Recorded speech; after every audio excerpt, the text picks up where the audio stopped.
and that we should go pretty fast. Yeah. But Okay.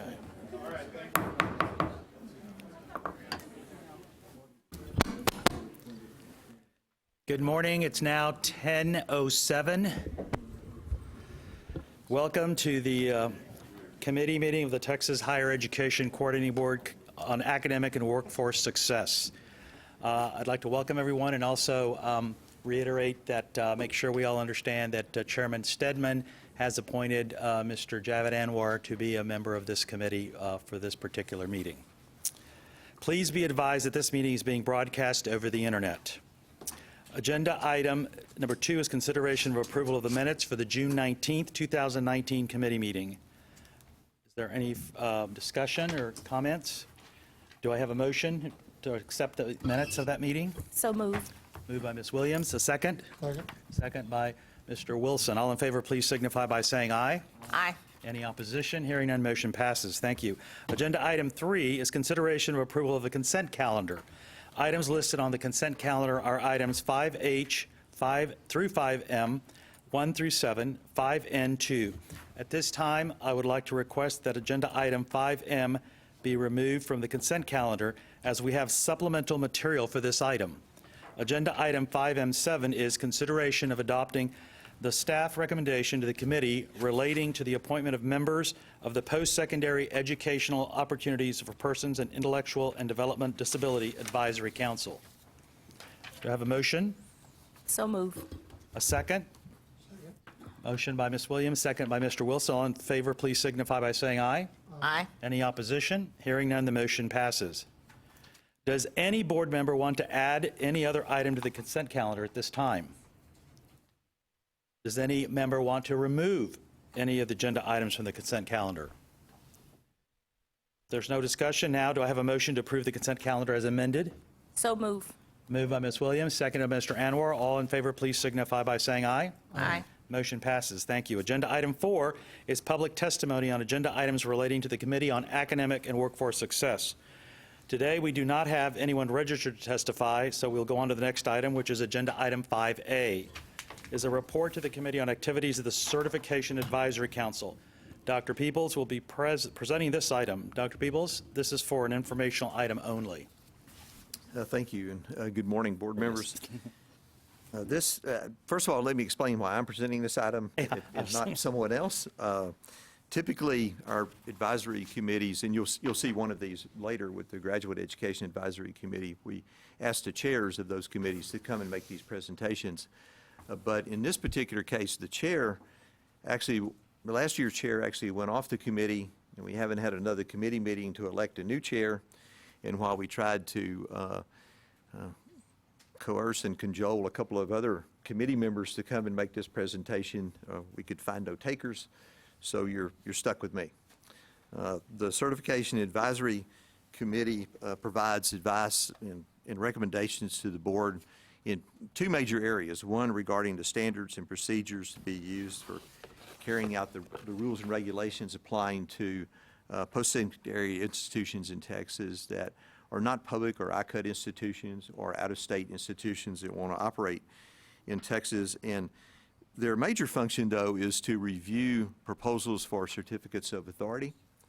And then they make a recommendation to the commissioner and to the board on approval or denial of those proposals for certificates of authority.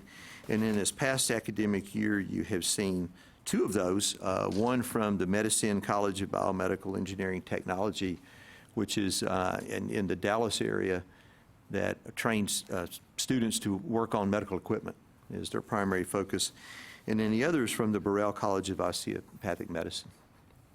And I will end it with that and be glad to answer any questions you might have. Okay, any questions for Dr. Peebles? Okay, if not, that was for informational only. We move on to agenda item 5B, which is a report to the Committee on Activities of the Graduate Education Advisory Council. We invite up Dr. Karen Butler-Purry, who's chair of this committee, will provide a brief update on the council's activities along with Dr. Peebles, and it will be available for questions. This item is for informational item purposes only. Welcome, Doctor. Good morning. Good morning. Thank you for your time. The Graduate Education Advisory Committee purview includes a regular review of current issues relating to graduate education. GEAC is composed of faculty and administrators from public graduate degree granting institutions of all sizes, regions, and missions. There is at least one representative from a private research institution and one graduate student member. For the 2018-19 academic year, I served as the chair. I am the associate provost for graduate and professional studies at Texas A&M, and our vice chair was Dr. Andrea Galato, dean of the Graduate College at Texas State University. The committee met 3 times last year. Some of the highlights of our discussions will come next. There were 4, I guess, major topics that I wanted to highlight today. Discussions about the content for the forthcoming strategic plan for graduate education, trends and masters in online graduate programs, student support and value of graduate education, and 60 by 30 Texas marketable skills goals application in graduate education. On the strategic plan topic, in 2017-18, a GEAC subcommittee and the full committee worked with the coordinating board staff to draft the strategic plan for graduate education. Throughout the fall of 2018, GEAC members reviewed drafts to further develop components of the strategic plan for graduate education and identify data sources for the proposed measures, provided feedback and comments as the board polished the draft. The GEAC looks forward to applying the final version of the strategic plan when approved. A second topic of discussion was trends in master's and online graduate programs, including micro-credential characteristics and considerations. Dr. Nalos presented data on online graduate programs, including number of programs, delivery modes, and disciplines, which seeded discussions on the capacity and expansion of graduate programs. Institutions offer certificate programs within degree programs and standalone certificates for non-degree seeking students. A micro-credential can formalize and highlight content mastery from particular courses and outcomes. And students use these micro-credentials to convey their skills to employers.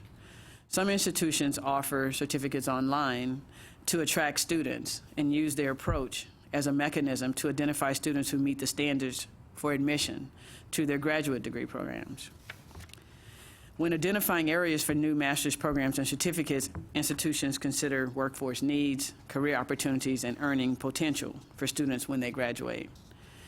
Areas of demand can start as certificates and evolve to degree programs, or some of these areas actually become popular with undergraduate students and rise to graduate degree programs.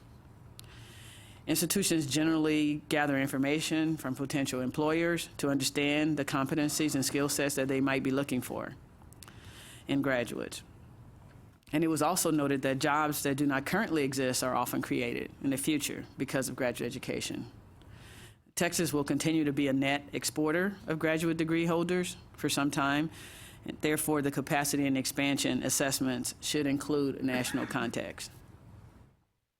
Also, GEAC spent considerable time discussing how institutions establish stipend levels and competitive funding packages for graduate students. Many institutions conduct a comparison of peer institutions to establish a baseline. Some use a national financial study, which provides data on graduate student funding ranges by discipline based on a survey of institutions across the country. Funding support is often directed to PhD programs because most master's programs are professional and short duration. PhD students are typically supported with teaching or research assistantships and tuition payments. External grant support is used to support PhD students in STEM programs, while internal funding is typically utilized to support most non-STEM students because of the limited availability of external funding in those fields. Further, many institutions also are providing support now for student travel to engage in professional development by presenting at research conferences, enhancing their skills and knowledge, and engaging in field or off-site research activities. Our fourth major topic of discussion was the application of the 60 by 30 Texas marketable skills goals, which charges public institutions in Texas to document, update, and communicate the skills students acquire in their programs. GEAC members from 3 institutions discussed how their institution went about identifying marketable skills for each of their graduate programs. Generally, these institutions are aiming to balance soft skills and discipline-specific skills. They engaged employers to articulate their expectations for employees and the skills that students should acquire before entering the workplace. Following those presentations, there was rich dialogue about these early implementations and ideas and suggestions that other institutions may use in identifying and posting marketable skills for their graduate programs by 2020 deadline. Thank you very much. Thank you, Dr. Butler-Purry. Rex, Dr. Peebles, any comments? Oh, yes, Commissioner? Yes. Well, first of all, thank you for your work, and thank the committee for its work. I read every proposal for a new doctoral program, and the components or the elements of the proposals that I look at most closely are the number of hours required for the degree, the means by which or the methods by which students can meet those requirements, and then I look at financial aid. One of the things that I think is striking about Texas compared to other states is our support for graduate students, particularly in doctoral programs, is well beyond what you find in top research universities. I'm very concerned that we're not making very much progress on this issue. If you recall the presentation that was made a few moments ago, loans constitute 60% of the types of financial aid that graduate students receive. That's way too high. I think you meant well below, not beyond, in terms of the support. Yes, I'm sorry if I just wanted to misspoke. clarify that. Okay, thank you very much. We've got to do something about lowering the cost of doctoral programs. I look at when I review these proposals, I look at whether the program has an element that allows students to get course credit for work experience, particularly in professional degrees. I take a look at whether there is a competency-based competency-based components in the program so that students can, instead of simply taking 90 hours of courses beyond a bachelor's degree, can simply take qualifying exams that cover the content in some of those courses and give students credit for that. But I urge the committee to continue looking at this issue of financial aid, because most of these students are graduating in fields where they're not going to make a lot of money, and we're burdening the students with debt for 25, 30, maybe the rest of their professional lives. I think that's immoral. All right.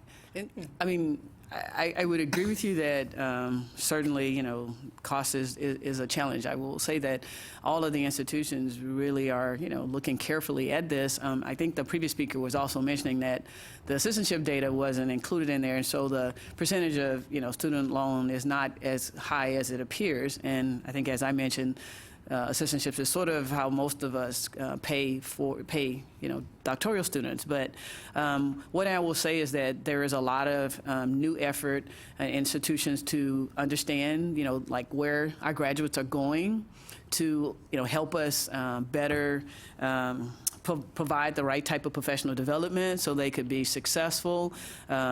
We are all trying to, be, kind of, I guess, have more data transparency and therefore understand how long it's taking, what's the, attrition rates. And so I think there's a lot of consciousness about being very deliberate and much more emphasis on career development, because I think, in looking at where the graduates go, we find that many of them have very successful careers, but a lot of times the path is not so clear. It's easy in some fields to understand when you finish your PhD, this is exactly what you're doing. But, there's some studies that show, like, for example, Google very much so values English graduates, PhD graduates.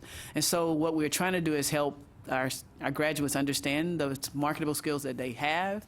And so I think the Texas, 60 by 30 is timely because there's a lot of focus on transferable skills and how do we help them develop them along with the discipline skills, and then how do we help them be able to articulate them so that then, someone who has really great communication skills can work in a lot of different companies and they have creativity, they're risk takers. And so I think the value of a doctoral education, is still, beyond question, a good investment. But you are right that we have to be careful about the cost in saddling students with student loan debt. But we are very, all working hard to address that. Well, I've seen some improvement in the proposals for doctoral programs in giving attention to the burden, the financial burden on graduates, on doctoral students. But there's still a long way to go, and we're not making progress as quickly as we should. And I urge you and your colleagues on the committee to continue to look at this issue and find ways to hold costs down. Thank you. I agree. Any other comments? Yes, Dr. Peebles? Just one quick comment. I'd like to add my thanks to the committee for the work that they've done, particularly on the strategic plan for graduate education, which the committee imposed upon themselves some metrics with regard to things like retention and placement and that kind of stuff that really will focus on a lot of the topics that Dr. Butler-Perry just talked about and mentioned, and also they've created this subcommittee, if you will, to look at this whole issue of stipends and Yes. study that some more too. So so I think, we need to give them some credit and applaud them for starting to confront some of these issues head on, and then hopefully we could make the kind of progress that we need to make. Yeah, I agree. And I also would like to thank the committee and you, but echo what Commissioner Butler has said and Dr. Peebles, and also seeing that the discussion is going on with the Graduate Council Committee on 60 by 30 Texas and the marketable skills, which is very important for our state. So thank you for being here, Dr. Butler-Perry. Thank you and for the work that you do and your committee. Thank you.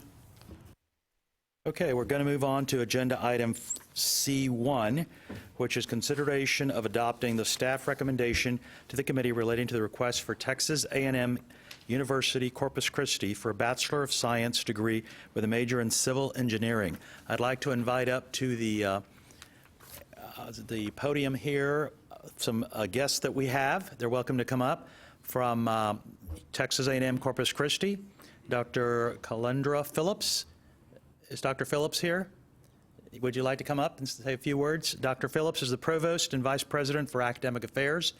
Dr. L.D. Chen is the Director of the School of Engineering and Computer Science and Associate Dean for the College of Science and Engineering.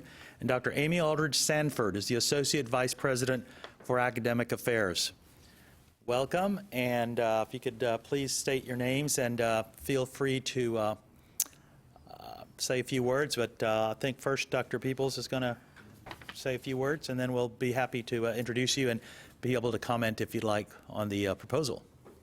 Dr. Peebles. Thank you.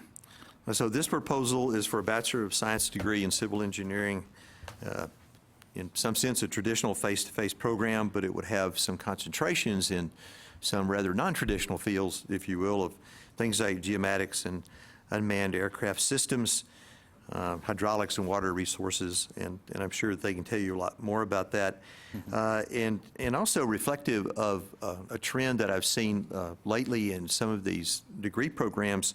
They will also offer certificates along the way to their students in either coastal resilience or the unmanned aircraft systems, which sort of directly speaks to the notion of marketable skills. And it will tell people directly that this is one of the things that they have learned and mastered in that program. There has been a clearly established workforce demand for this. As Texas keeps growing, the need for engineers keeps growing as well. And so there's the rate of job openings over the next 10 years is predicted to be about 10.6%. And the number of graduates will not be able to keep up with that demand at this particular time. And they have also agreed to certain contingencies that they will need to hire to core faculty starting in year 3.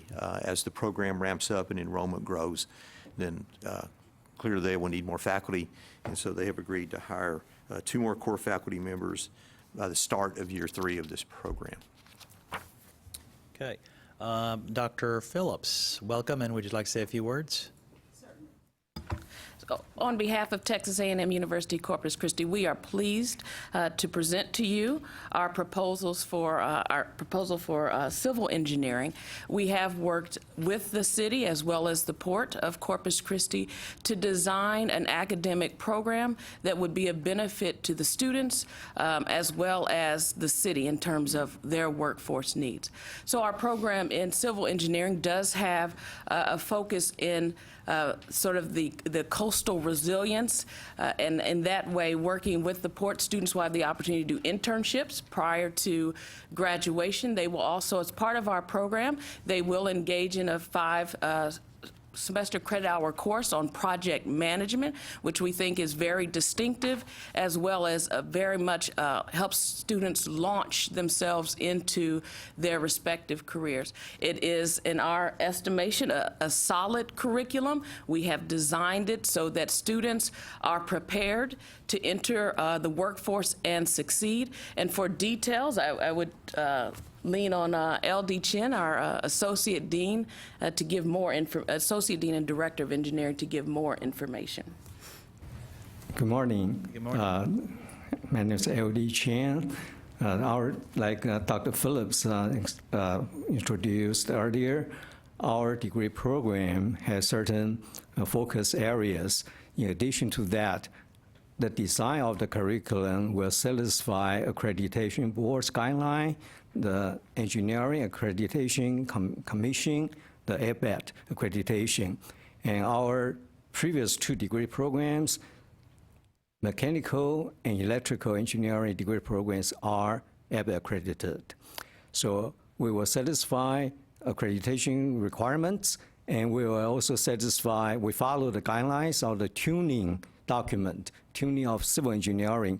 So looking into 2+2 transfer students, and we support 60 by 30 with certificate programs. So it's a relatively unique program, and it will complement other engineering programs in the region as well as in the state. Dr. Sanford? Yes, I would just want to reiterate how happy we are to be here. This has been a multi-year process. We always take the proposal of new degree programs very seriously at A&M Corpus Christi, and work very closely with our system office and with the coordinating board staff, which Dr. Peebles, I just want you to know what a pleasure it's been to work with Kyla. I know she's not here today, but she has been fantastic, and I've enjoyed that interaction with her. I do want to point out a few things that are on the summary document that I'm sure Kyla put together and did a very nice job doing that. But a few things I think are pretty neat that we haven't heard yet from my colleagues, and that our students will have access to MBA courses, or these undergraduate students. So at the end, in their 4th year, which they will be able to complete in 4 years, we're offering classes in the summer so that they can, they will have access to those MBA courses in that 4th year. So they could begin an MBA if that is something they would like to do. We have many 3+2, 4+1 type programs on our campus, particularly in science and engineering. Also, a partnership opportunity we have with Kingsville. We've been in contact with them. I imagine you're wondering about that. We are working with them to offer classes that both of our students can take. They would be online, and there would be some CBE opportunities there. And then finally, I just want to reiterate the local demand. You heard Dr. Peebles speak to the national and state demand from the Department of Labor. Locally, our city employers, particularly the port and our many petroleum companies, are very interested. They ask our president constantly about these degrees and when we will have them. We have received a city grant that I think you all can see in the budget documents for both of the engineering degrees that you'll hear about today. This one was 1.3 million from the city. So I just wanted to reiterate those points and thank you again for this opportunity to be before you all today. Well, thank you all, the three of you, for being here. Being from the Valley in South Texas, I've actually visited your nice campus, so I'm very familiar with the Texas A&M Corpus Christi Islanders. And so thank you for the good work that you do and the proposal. So is there any questions or comments from the committee? Yes, Commissioner? We have data in our agenda books regarding institutional graduation completion rates. Do you know the three engineering programs that you now have, how long have those been in place? We have two engineering degree programs. Mechanical engineering started 2009, Okay. and then electrical engineering degree program 2016. And then we have mechanical engineering technology program. So that are the three engineering/engineering tech program. The one that was started in 2012, that's 7 years ago. Can you tell me what your 6-year graduation rate for that program has been? The 6-year graduation rate is about the last we did the look, somewhere in the 36%. I don't have the exact numbers, but Yeah, that's my point. We've got to improve these completion rates in these programs. We're proliferating engineering programs, but their efficiency and effectiveness in terms of graduating students in engineering is the numbers are disappointing. We've got to do better.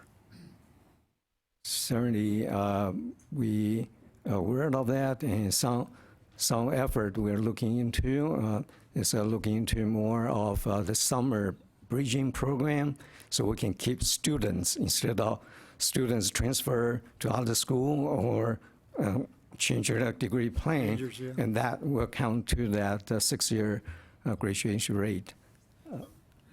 I would add to that we, in addition to sort of the summer bridge, what we're finding, and you wouldn't be surprised, that many of our students come in not prepared to take the math courses that would allow them to succeed in engineering. So we have actually redesigned and increased our support for supplemental instruction and tutoring so that we can help students get the mathematical skills they need to progress and therefore finish the degrees. We're going to need to do more of that sort of work for engineering students, STEM majors. Okay, thank you. Any other comments or discussion from the committee? Just one other comment. Williams? I think a plus for the program also is the project management piece. A lot of engineers graduate and they have no idea about the project management role in actually getting a job, and so that's going to make them employable really quickly. Thank you. Yes, that's our observation. So we introduced that project management justification so students will know, keep on time, on budget, and with deliverables. Yes, thank you, ma'am. Okay, if there's no further discussion, do I have a motion to adopt the staff recommendation? So moved. Moved by Ms. Williams, a second. Second by Mr. Anwar. All in favor, please signify by saying aye. Aye. Any opposition? Hearing none, motion passes. So congratulations on that. You don't have to Thank go you. too far. We'd like for you to stay for the next item. Agenda item 5C2 is consideration of adopting the staff recommendation to the committee relating to the request from Texas A&M University Corpus Christi for a Bachelor of Science degree with a major in industrial engineering. Dr. Peebles. Thank you. This is also a face-to-face program that would offer concentrations in human factors and supply chain engineering as well, and would also, like the other degree, also provide for folks to pick up a certificate along the way in either autonomous mobility or, again, the unmanned aircraft systems certificate. It will allow for the use of competency-based pedagogy in this program. And particularly in this program, and I think, and I assume that this is probably true of the other program as well that you just alluded to a little bit, is that one of the things that was pointed out in this is that it would have an emphasis on recruiting transfer students as well as the sort of so-called native students, if you will, and then helping to provide the STEM pathway programs for middle and high schools. As Commissioner pointed out, this has long been a concern of ours that we're offering programs for which there are simply not enough students that are well prepared for it, and so how do we get them up to speed? So, so we appreciate the work that's being done on that and look for some more, in fact. This is another area of engineering where there's clearly a demonstrated workforce need. The projections are about the same, close to 10% over the next decade, and that we are not producing enough engineers to meet it. And this also has some contingencies or conditions attached to it, and that is that they will need to hire 4 core faculty, 1 in each year beginning in year 2. So again, as enrollment ramps up and increases, they will need to increase their faculty as well. Very good. Would the panel like to comment on this degree program? Similar to our civil engineering proposal, this has come about because of the work we have done with the city and the port, and where they are requesting that we help prepare a workforce for the city. As you know, the port is expanding. There's a new bridge going in, and they simply don't have the educated workforce that they would like. And so in our conversations with the city and with the various companies that are out of the port, and with Del Mar College, we see that this is a program that is very much needed. We have Del Mar College, the community college in our area, is preparing students to do more of the technical work, and they're saying, well, their students do want a bachelor's degree, and so we become that pathway for those students that have had the technical training at Del Mar to come and get a bachelor's degree and improve their quality of life, which happens when they would receive a bachelor's degree. So we are grateful that the city and the port have reached out to us and asked us to partner with them to improve the workforce in the area. I may just add that the port of Corpus Christi, as you may know now, is the 4th largest port in the nation by tonnage. And then during the season when there are export, they show the truck just piling out on the highway. So there is a part of incentive for us looking into, for instance, autonomous and connected vehicles, how to move the trucks through scheduling and so forth. So there's a really supply chain engineering side, and we will focus on. And also we look into autonomous mobility, what in the event like Harvey, God forbid, like Harvey hit us, we need to have a massive evacuation, how we perform that. So there's traffic engineering, industrial engineering, civil engineering, mechanical, electrical will work together to look into autonomous mobility in emergency situations, for instance. And thank you for Dr. Peebles. We also have a summer program we just started this year. The students, this is a pilot, the students went through a summer program will earn 2 credit hours of Intro to Engineering credits if they chose to attend our university. And the first pilot, we have a small number, 12 students passing through, and they have the same outcome, learning outcomes as our Intro to Engineering class. 11 out of 12 elect to have that. And they went through rigorous assessments and earn, if they want to do the 2 credit hours. So we will be expanding that program in the future. Well, Dr. Thank Chen, you. that's great. I think Commissioner and I both agree on that. I'm seeing smiling over there from our previous discussion about going through the summer. So that's excellent. Dr. Sanford. I just want to acknowledge the commissioner's comments about the 6-year graduation degrees, and just let you know that time to degree is a conversation we have a lot, and it's something we're very committed to improving upon. And we also, we have some commitments that are really important to us, and I know they're important to you all as well, and that is a commitment to graduate Hispanic engineers.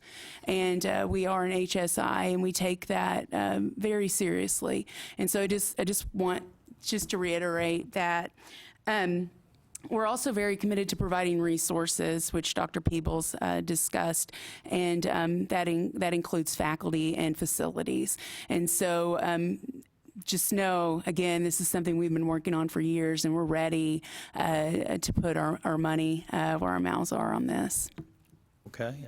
Does the committee have any questions, any discussion, comments? A question. Ms. Williams, yes. Mhm. With the local industry, are you all looking at any type of internship arrangements for actually college credits, or having some of the local folks teach and then, get credit for that? Yes, we don't have, say, per se, internship for credits. So the only program we have that internship for credits is in our geographic information science, geospatial survey, systems engineering side. But for engineering, we'll be looking into working with local industries. For instance, there is two major investments lately. One is on petroleum downstream ethylene plant. So we'll be working on with the leadership there to look into how to create internship program for our students working there. The other one is electric furnace for steel processing. So again, is in the planning stage through our economic development company, regional economic development company. We will be engaged in discussions on the track in our elective, so students can work and also work on the internship program there. Mm-hmm. All right, thank you. Any other comments, discussion? Mr. Wilson?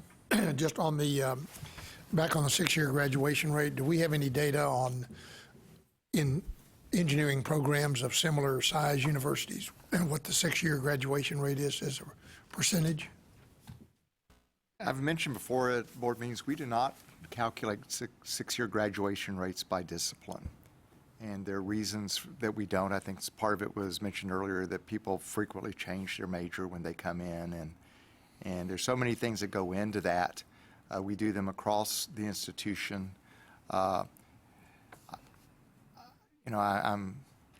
pleased to hear they are actually calculating those. I do know some of what's probably happened in some of those programs, people come in and regardless of the rigor of the program, they may decide they want to major, say, in economics. It's hard to know that. But we would almost have to track backwards. It wouldn't be the typical, and we could do that and then begin to look at why some of the differences are there, even including some of the characteristics they brought in to college to begin with, but we've not done that historically because the classical cohort way of calculating graduation rates that are used nationally don't work that well. Commissioner?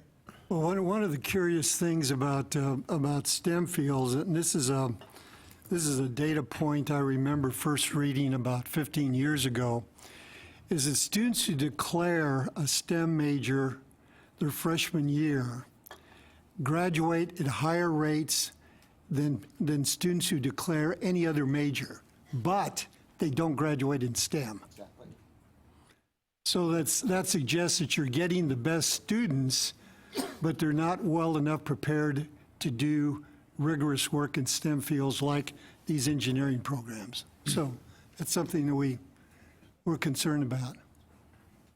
Yeah, because I would have thought what you said before, that just by the nature of the subject matter, that those students that even want to give it a go would be at the upper end. Yeah, they're probably the best students that come to any given university, but they typically don't graduate in STEM areas.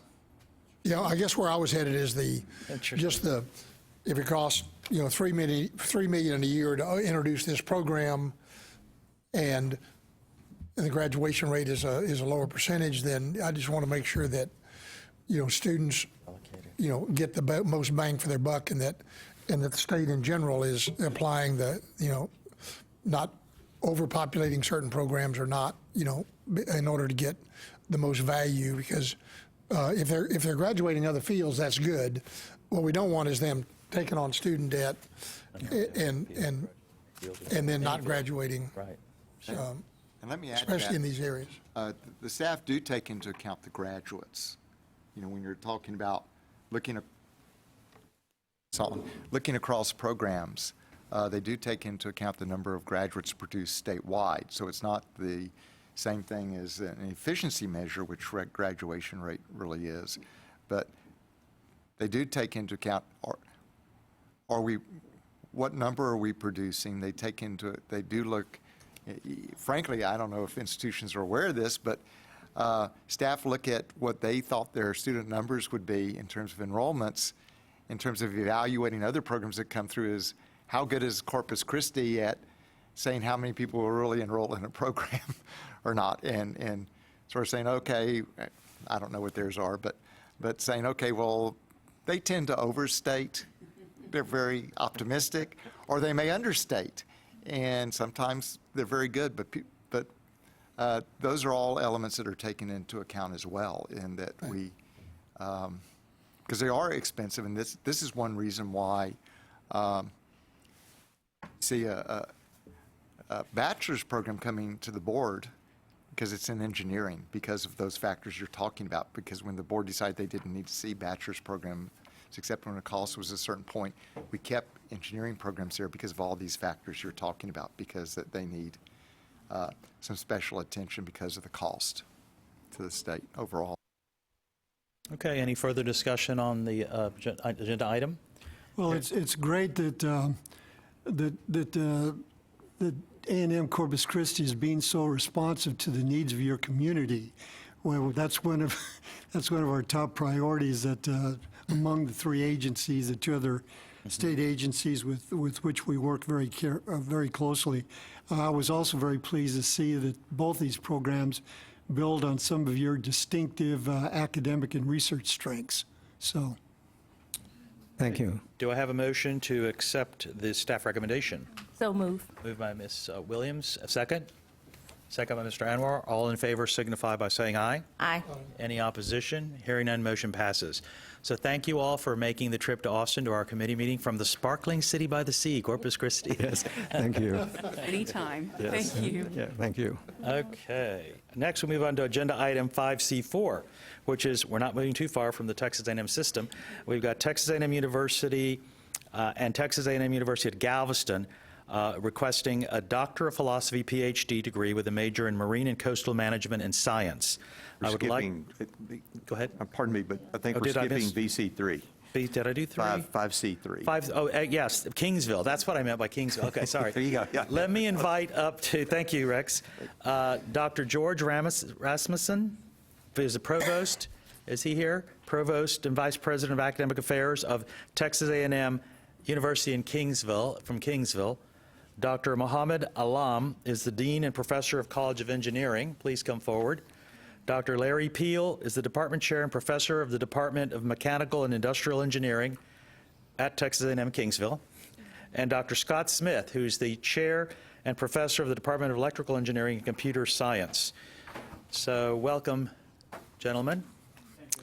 And so this is consideration 5C3 of the staff recommendation of the committee relating to the request for Texas A&M University Kingsville, I got the Texas A&M part right, for a master's of MS degree with a major in mechatronics engineering. So I know we're going to have some questions on that.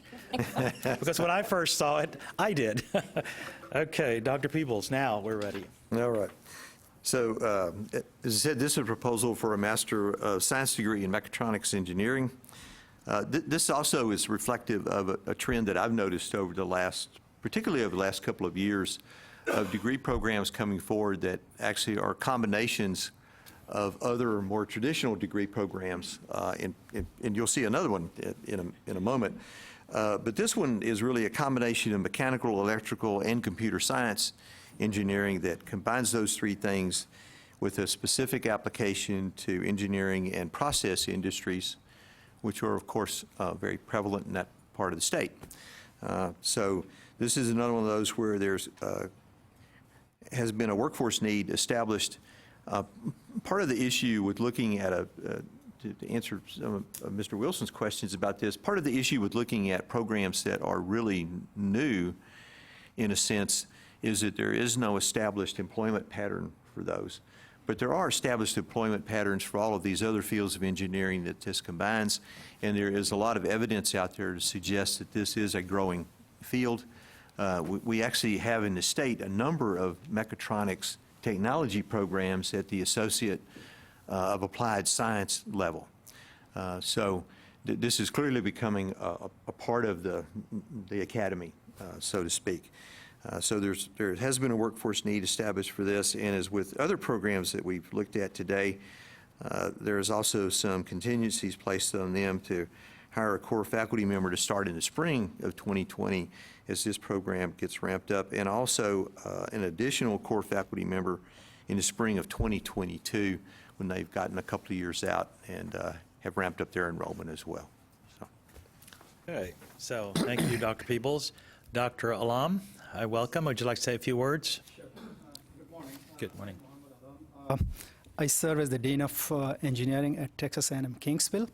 So regarding this program, what we have done, I have an industrial advisory board for the college where people at the top management level from different industries from the region as well as from the state, they serve in that board. And the request mainly came from the Dean's Leadership Board members. They were asking for engineers who have interdisciplinary background. So in addition to the needs for engineers with electrical, mechanical, chemical, and other disciplines, they're looking for engineers who knows about robotics, but at the same time, they know a little bit about hardware, a little bit about the software that are needed in order to satisfy the emerging needs of the latest types of industries. So this is an interdisciplinary master's program that involves expertise from electrical engineering, mechanical engineering, and computer science. So our chair for electrical engineering and computer science, as well as for mechanical engineering, they collaborated very well with our Dean's Leadership Board members to come up with this proposal. We believe that students who graduate from this program will be able to serve the needs that involves applications of robotics, as well as hardware and software development associated with this type of discipline. A few minutes ago, I heard a good amount of discussion on the graduation rate, so I would like to comment on that.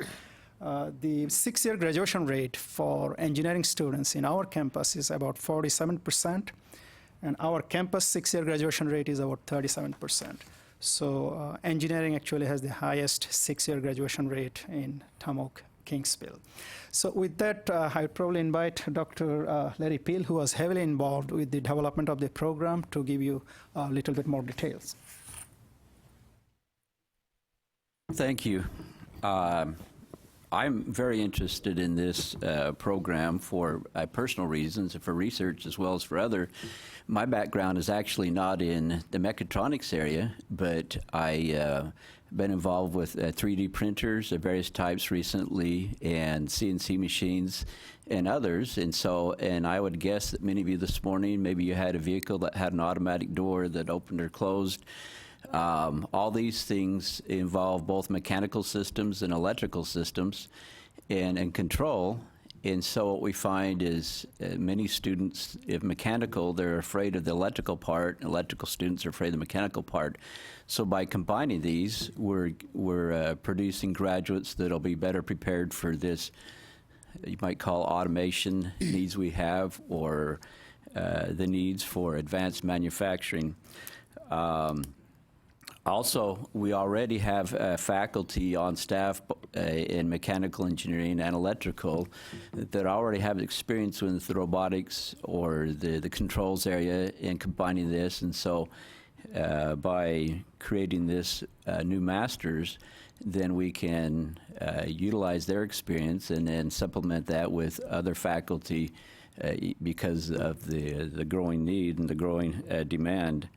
The last thing I would point out that we're hoping that this can spill over eventually into our undergraduate program, and we're trying to, right now, our undergraduate program in mechanical engineering and our new undergraduate program in industrial engineering that was just approved are looking to see how they can include mechatronics courses in those. Thank you.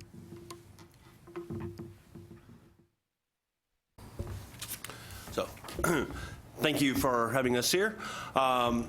I'm pretty new to the campus. I just moved here from North Dakota State University about a month and a half ago.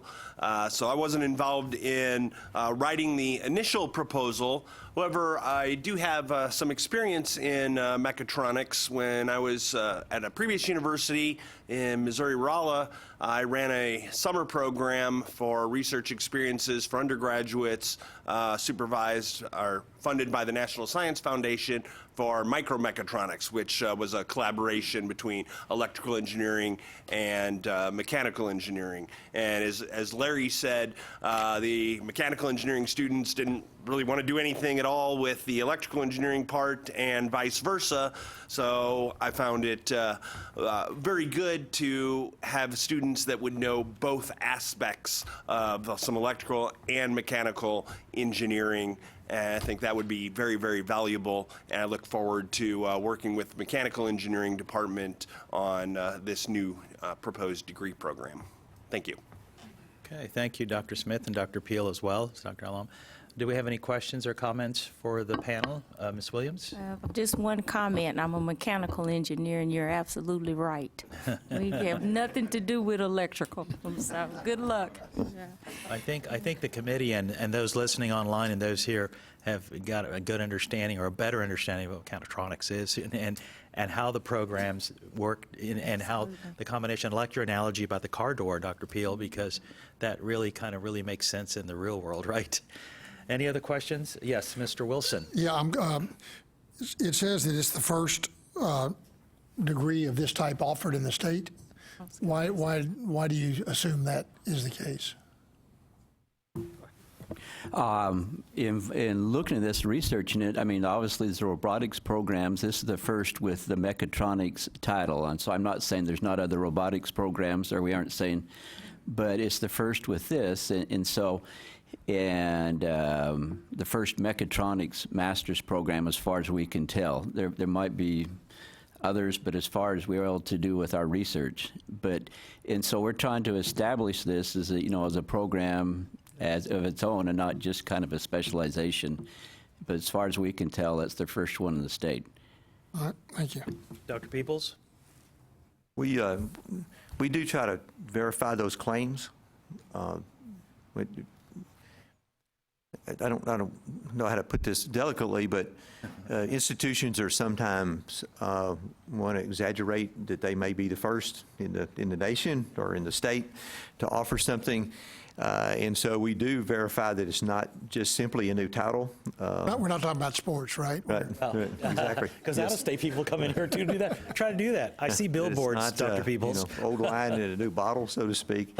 So we do try to verify that and actually look at the other degrees that are offered in the state and what they consist of, and really do try to verify that if we're going to say and make the statement to the board that it really is the first in the state, that we verified that. And as best we can tell, there are other programs that touch on some of these areas, of course, but as far as we can tell, it really is the first in the state to have this particular combination of those three fields at this level. I mean, it seems like the future is in this area, and so it's great. I was just surprised that others haven't jumped on to date. Okay, if there's no further discussion, do I have a motion to adopt the staff recommendation for, Dr. Peel, you want to say something? Sorry, our intent was not just, the intent wasn't to be the first. Our intent was just to provide a needed field. So we knew there's others out there. So that's, our intent is to provide the needed education, and the field and need was there. whether we're first or not, I don't think we care about that. Right. Well, I like the point that Dr. Lum brought up about, I know several of our board members here serve on advisory councils at universities, whether community colleges or university levels, but I think that's very important to be, as the commissioner said, meeting a need for your community is important, and understanding the experts in the field and what the needs are. So I think we can't underestimate the roles of advisory councils and advisory boards at the higher education level. So we keep in good contact with the citizens, right, of Texas. Yes, exactly. So that's great. I'm glad you mentioned that. Do I have a motion to adopt the staff recommendation for the Texas A&M University Kingsville for a Master of Science MS degree in the major of Mechatronics Engineering? So moved. Okay, moved by Mr. Anwar. A second. Do I hear a second? I'll second. Ms. Williams. Okay, all in favor, please signify by saying aye. Aye. Any opposition? Hearing none, the motion passes. Congratulations. I'm being from South Texas, I must say, I've been to your campus. You have a great, nice campus. Y'all are doing great work at Texas A&M Kingsville. Keep it up. Thank you all. Thank you for being here.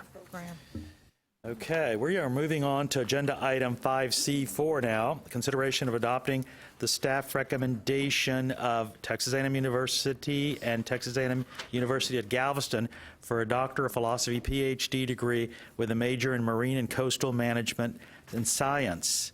We have some representatives from Texas A&M University, Texas A&M University at Galveston here with us today. Dr. Wesley Highfield, Associate Professor and Program Coordinator of the proposed PhD program in the MCMS, and Dr. Can you pronounce your first name, please?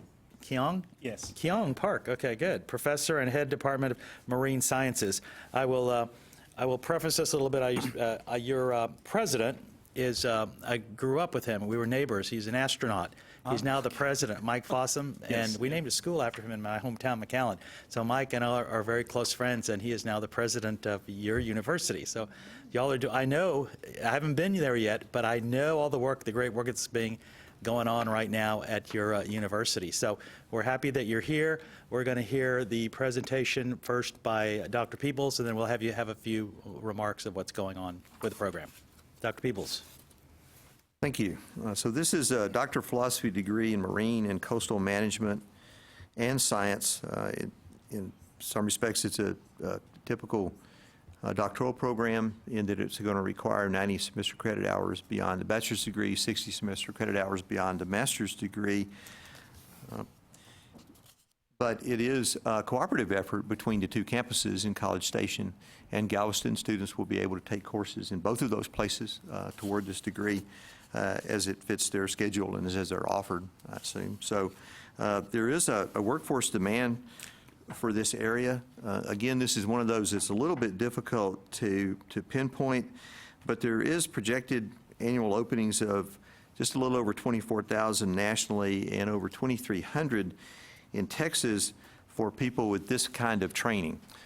So we believe that there is a workforce demand for this that's been established, and this is something that students will be able to find gainful employment in. One of the things that I am pleased about, and I think the Commissioner will be pleased as well about this, is that their assistantship and fellowship funding will be about $34,000 per year. Now, that includes about $10,000 in tuition and fees, but that's about a $24,000-$25,000 stipend, which is certainly a step in the right direction in terms of adequate funding for graduate students. There are other programs in Texas that have this kind of designation of marine science and so forth, but this is one of the few in the country, in fact, that has a policy focus attached to it. And in fact, we could only find 5 of those nationally, and there are no programs in Texas that currently have the kind of policy focus that this particular program offers, and I'm sure our gentleman here will be able to speak to that issue a little bit more. So, thank you, Dr. Peoples. Dr. Park, would you like to say a few words? Okay. First, thank you very much to Dr. Peebles for very nicely summarizing our proposal. And thanks to the coordinating board and the Committee on the Academic and Workforce Success in particular for considering our proposal for a PhD degree program in Marine and Coastal Management and Science. As the name indicates, this is a unique program that will offer a policy-focused, scientifically grounded doctoral program to address the human and social infrastructure development in coastal environments. We think this is a very nice mix of social and natural science. As while this program focuses on management and policy-related topics in coastal environments, which is basically social science, it also explicitly recognizes and thus includes in its curriculum the importance of the underlying natural science. So for more details, I will defer it to Dr. Wes Seifeld, who is going to serve as the program coordinator if this proposal is to be approved. Welcome, Dr. Highfield. Thank you. Thank you, Keon. Thank you, Dr. Peoples. Thank you, the rest of the committee. And thank you, Dr. Nylos, for shepherding us through this process. It's been, I think, like many here, a multi-year process, and she's really been our proposal Sherpa, if you will, along the way. Keon and Dr. Peoples made a very good, succinct, I think, description of the program. It is very interdisciplinary, and that is our goal. We do believe, I think the numbers show that there is workforce demand for this. Anecdotally, I feel like I know there is workforce demand for this. And I think we have to be careful not to pigeonhole that and say that we're just going to train some more academics. For example, I spoke with somebody in the reinsurance agency just yesterday. And that would be one area where, these people might end up. Ironically, as we sit here right now, there's a tropical storm dumping 10, 12 inches of rain over my house. These graduates would be well positioned to come in after that and look at impacts and management and policy and look at the realities of politics around making those decisions. So those are two real quick examples along the way. I'd be happy to continue to answer any other questions. Thank you. Does the committee have any, or the staff, any questions for the panel? Hearing none, do I have a motion to adopt the staff recommendation? So move. Moved by Ms. Williams, a second? Second. Second by Mr. Wilson. All in favor, please signify by saying aye. Aye. Any opposition? Hearing none, motion passes. Congratulations, and thank you for being here. Okay, take care. Thank you. We're moving on to agenda item 5C5, which is consideration of adopting the staff recommendation to the committee relating to the request from Texas Tech University Health Science Center, El Paso, for a Doctor of Dental Medicine DMD degree with a major in dental medicine. We invite some guests from Texas Tech University Health Science Center at El Paso to come forward. Dr. Richard Black is the Rick and Ginger Francis Endowed Dean of the Woody L. Hunt School of Dental Medicine. Dr. Wendy Woodell is a Assistant Dean of Academic Affairs of the Woody L. Hunt School of Dental Medicine. And Dr. Paul Ogden, who's Provost, Vice President for Academic Affairs. Welcome. Thank you for being here. Dr. Peebles will present the proposal synopsis. So this proposed Doctor of Dental Medicine would establish only the fourth general dentistry program in the state of Texas and the first in West Texas, and the other three being much further east than this. There is clearly a demonstrated workforce demand for this. This is one of those where we've sort of followed demand for this along the way, as a lot of other doctoral proposals are. This has also been a long journey to get here. And when we first started with this, in some parts of the state, it was not clear that there was a demand for more general dentistry, but clearly a demand in West Texas for general dentistry. And one of the things that's sort of changed over time is that demand for general dentistry in the state as a whole has gone up. And it is now unclear that even with the addition of this school, that we will be just barely meeting the demand for general dentistry across the state, much less in West Texas, which has a much more acute demand for general dentistry there. So clearly there's a workforce demand established for this. The program itself will hire 41 additional faculty members in the first 5 years of the program. These may not all be full-time, by the way, but as these things go. But they do have a schedule for this for 13 in the first year, 10 in the second year, 9 in the third year, 5 in the fourth year, and 4 again in the fifth year as their program ramps up in enrollment and they increase their years of first and second and third and so on dental students. So.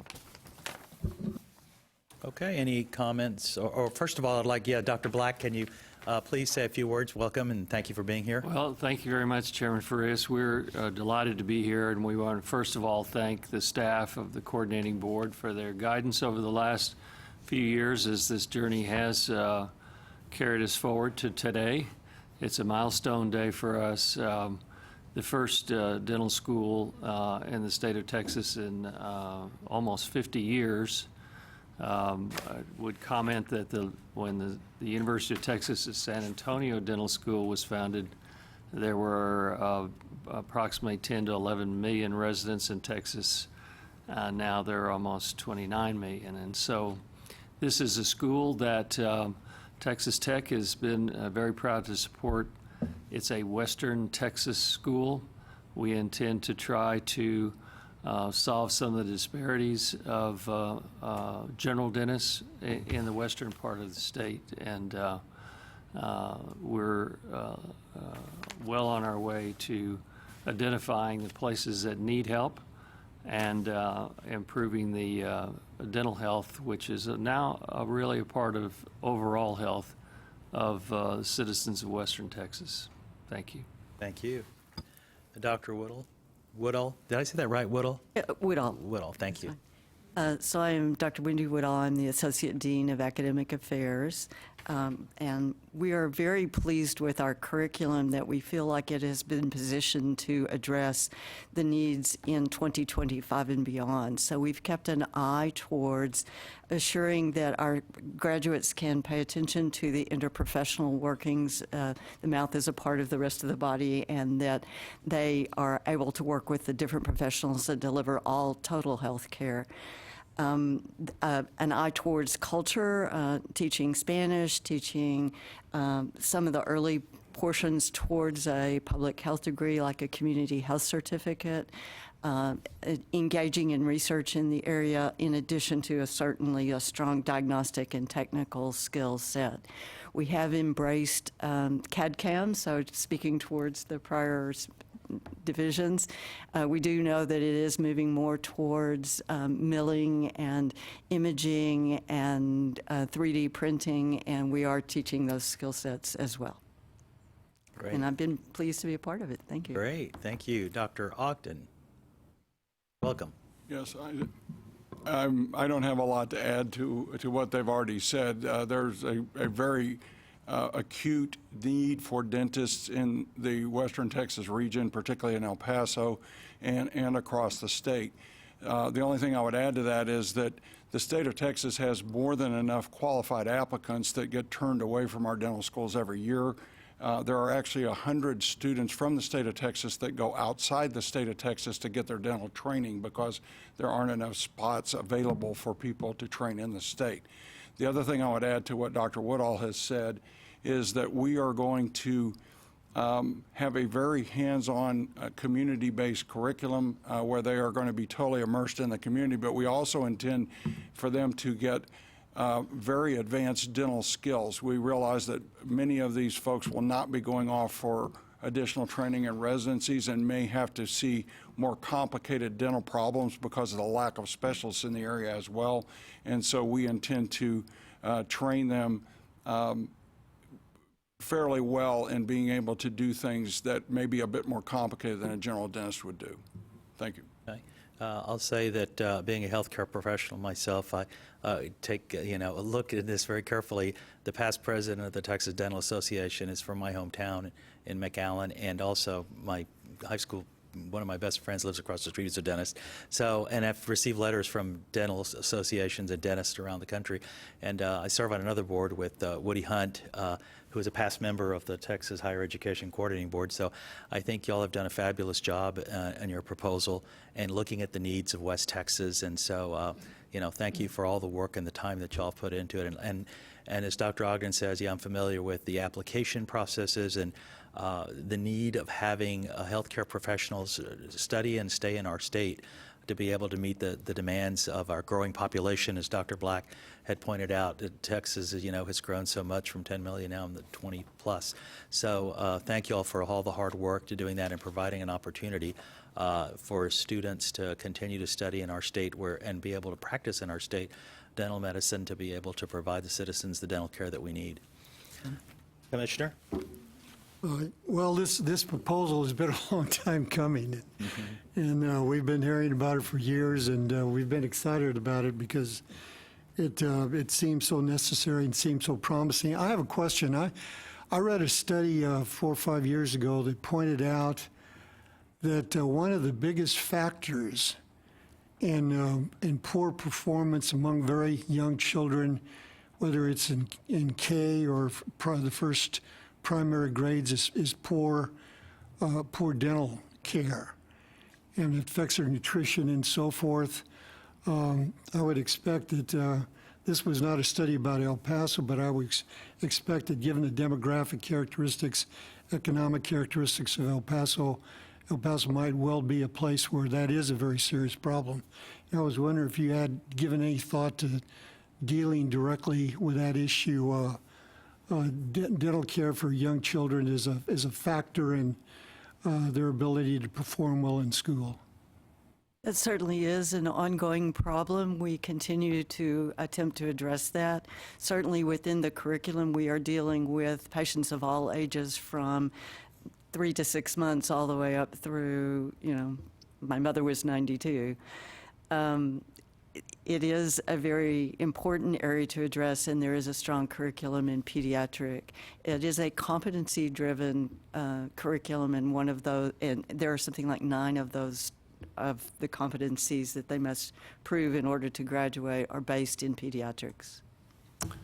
Certainly, Commissioner, we would encourage people to understand that the main reason why children miss school in Texas is because of oral dental disease, not any other disease. And as you know, when you open a dental school, you open a very large community clinic that is positioned well in El Paso County. We'll expect our students to be training in the county as well as teaching in the county as far as nutrition and good oral health. And so certainly it is at the top of our mind and something that needs to be corrected. And I might add to that it is an acute problem in El Paso and El Paso County. I believe half the residents of the county have never seen a dentist. And the number one reason for OR time in our children's hospital is dental extractions, which it shouldn't be. I mean, if we're spending time pulling teeth on children, they certainly cannot be doing well in school.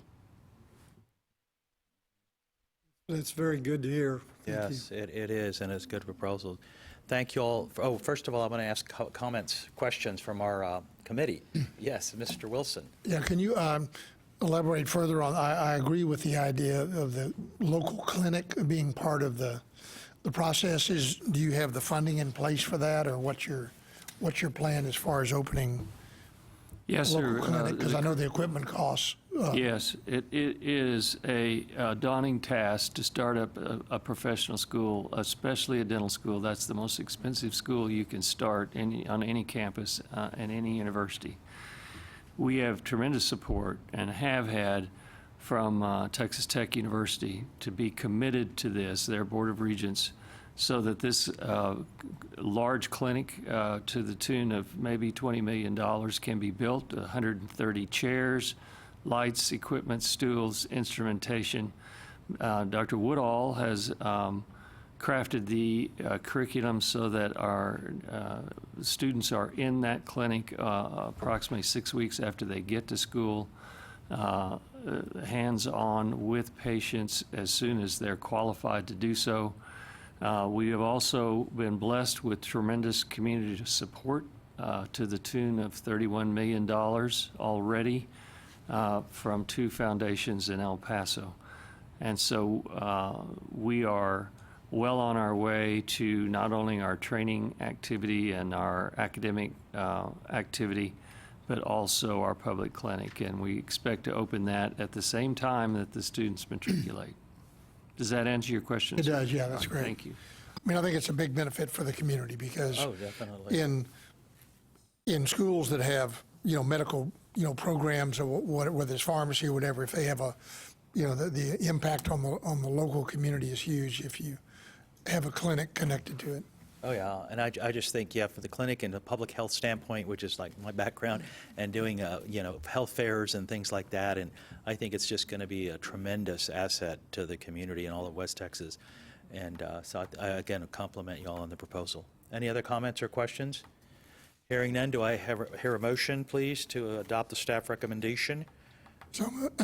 Moved by Mr. Wilson, seconded by Mr. Anwar. All in favor, please signify by saying aye. Aye. Any opposition? Hearing none, motion passes. Congratulations, and thank you for being here. Okay, so let's move on to a next agenda item, which is Agenda Item 5C6, consideration of adopting the staff recommendation of the committee relating to the request from the University of Houston for a Master of Science MS degree with a major in Engineering Data Science. We welcome Dr.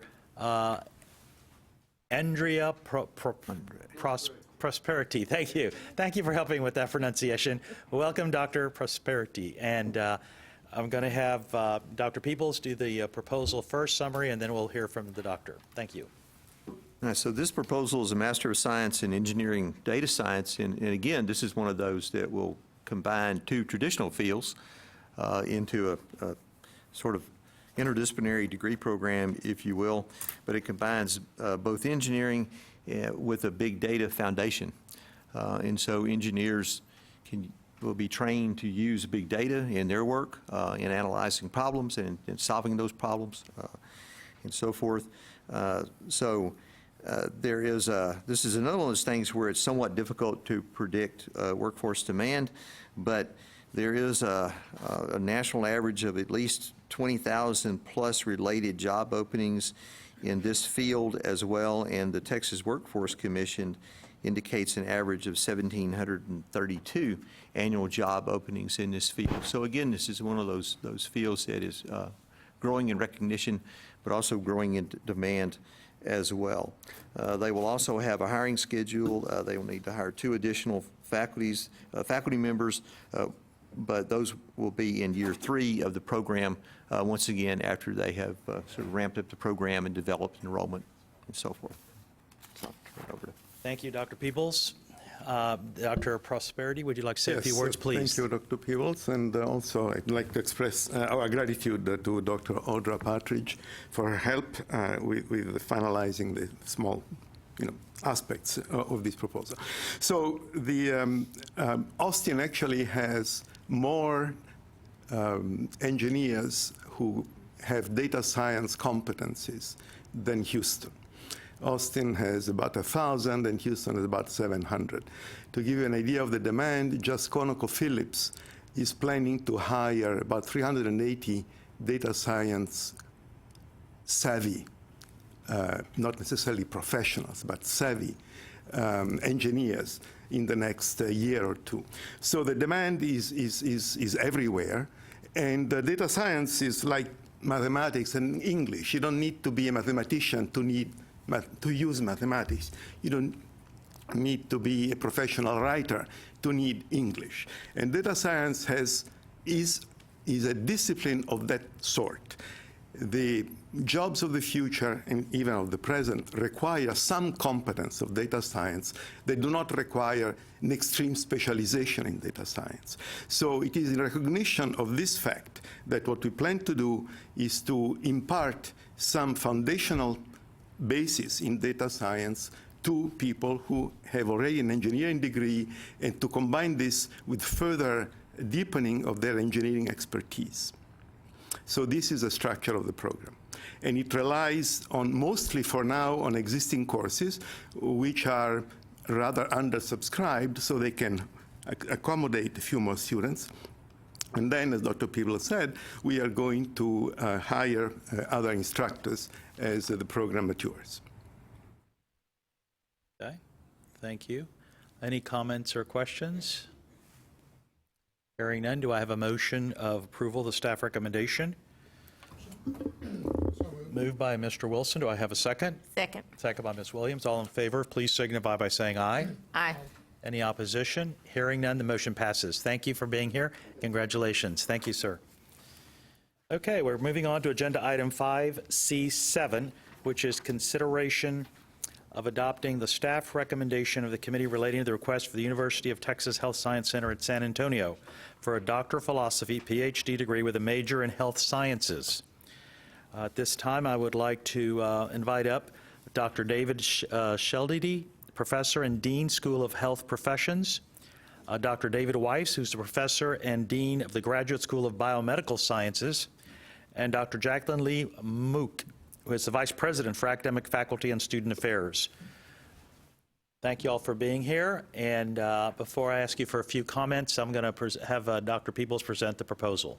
Dr. Peoples.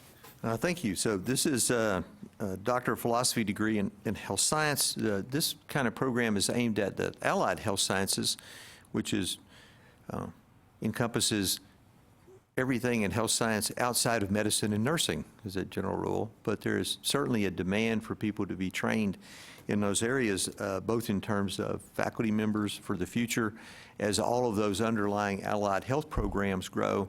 The need for faculty to teach in those programs will grow as well.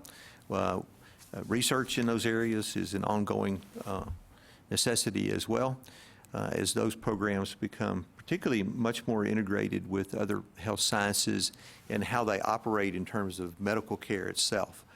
So we think that this is a very important program to advance allied health, both in terms of research and faculty members as well, and in the myriad of other jobs that are available to folks with this kind of training. The program itself will be a hybrid format in terms of both online and face-to-face education, 68 semester credit hours beyond the master's degree. TWC and the BLS have both predicted that over the next decade, there will be more demand for this than we will be able to produce graduates for. So there's clearly a health or a workforce demand has been established for this. And this is one of those programs where the institution will also utilize existing faculty as well. To make this work. So they're going to draw a lot on their existing faculty to begin the program, and they've identified 15 core faculty and 16 support faculty to be dedicated to this program, which is an excellent use of existing resources. And there will be in it, their student financial assistant aligns with their current PhD programs in health sciences, so it will be similar to those as well, in that they generally do not offer financial assistance because these programs are professional programs by and large that are designed at people already working in the field. And I will leave it at that. Thank you, Dr. Peoples. Dr. Sheldedy, welcome.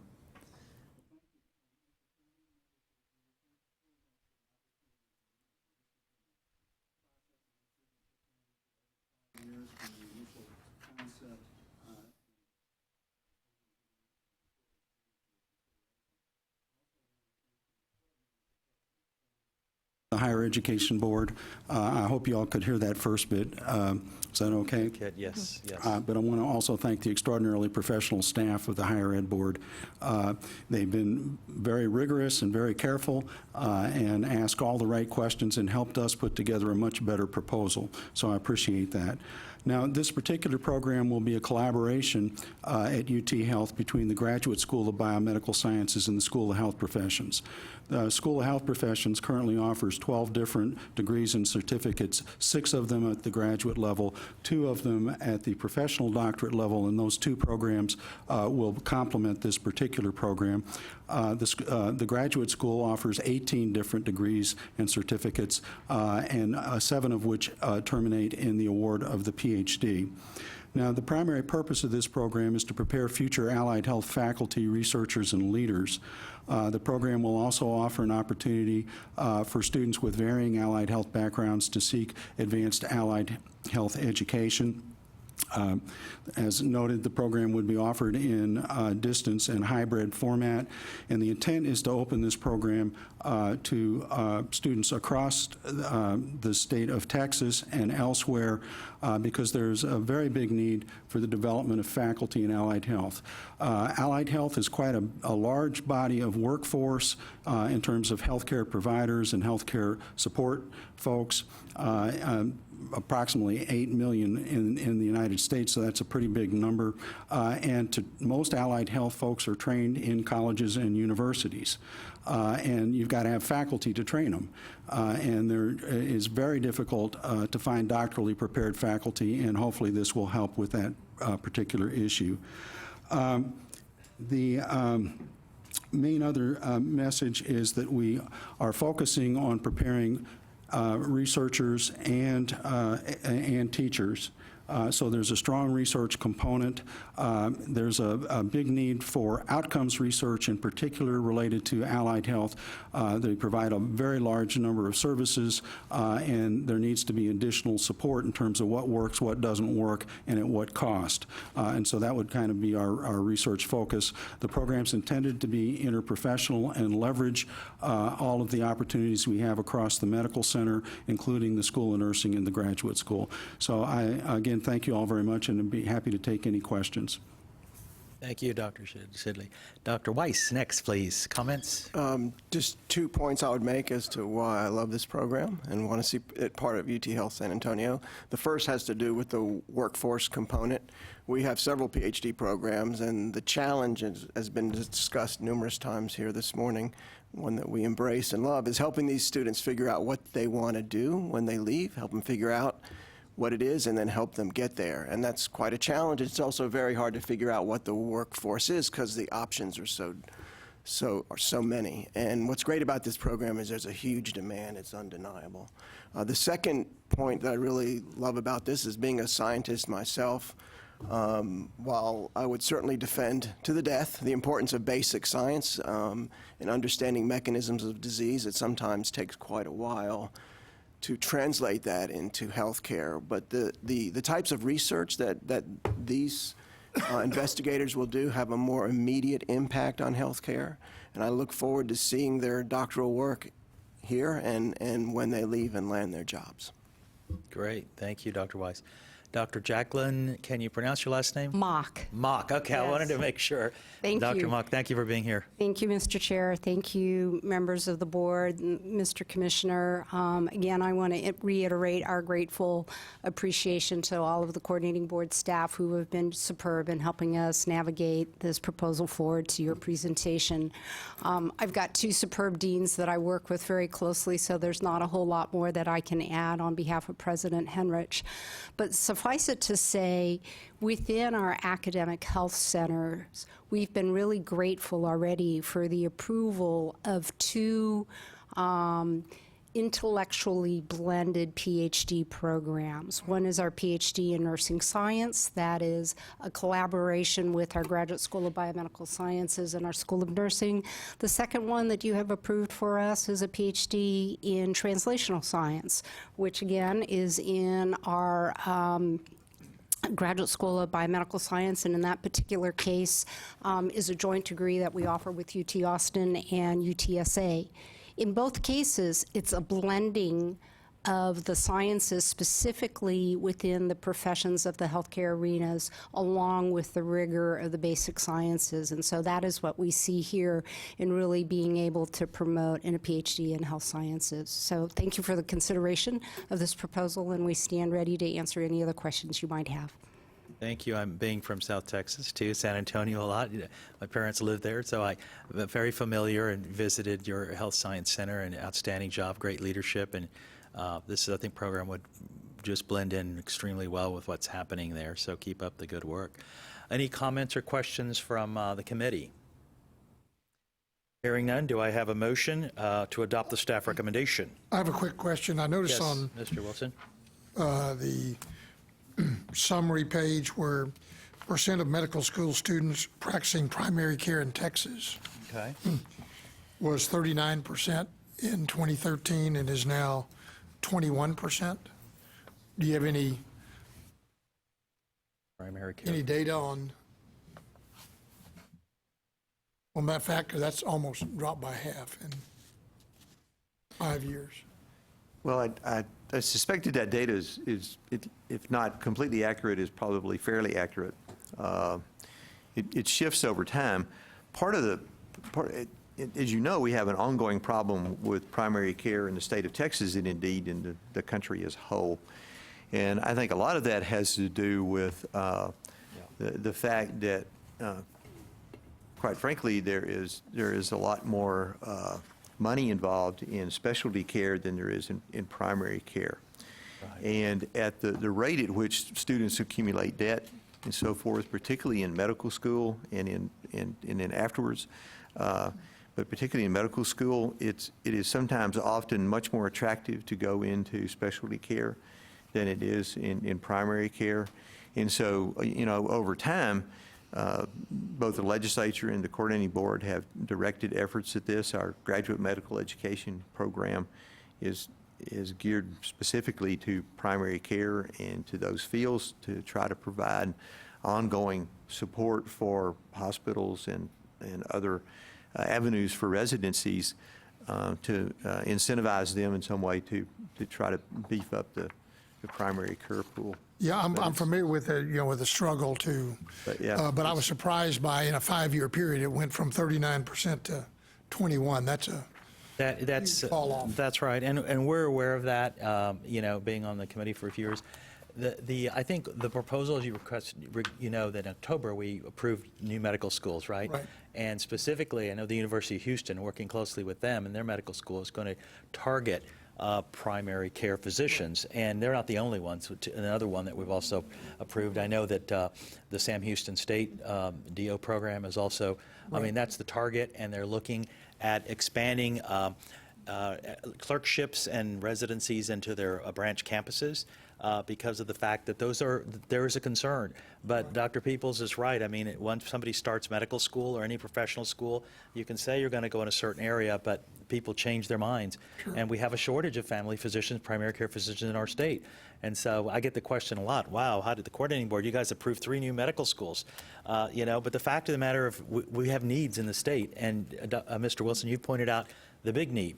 The primary care is going down, but yet our population's growing.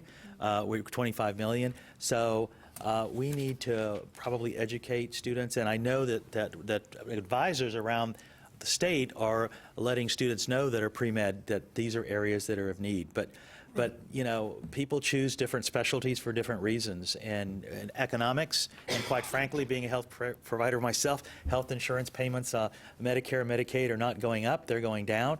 And you don't get it reimbursed for a busy clinic or even a small independent clinic at the rates you used to 5-10 years ago.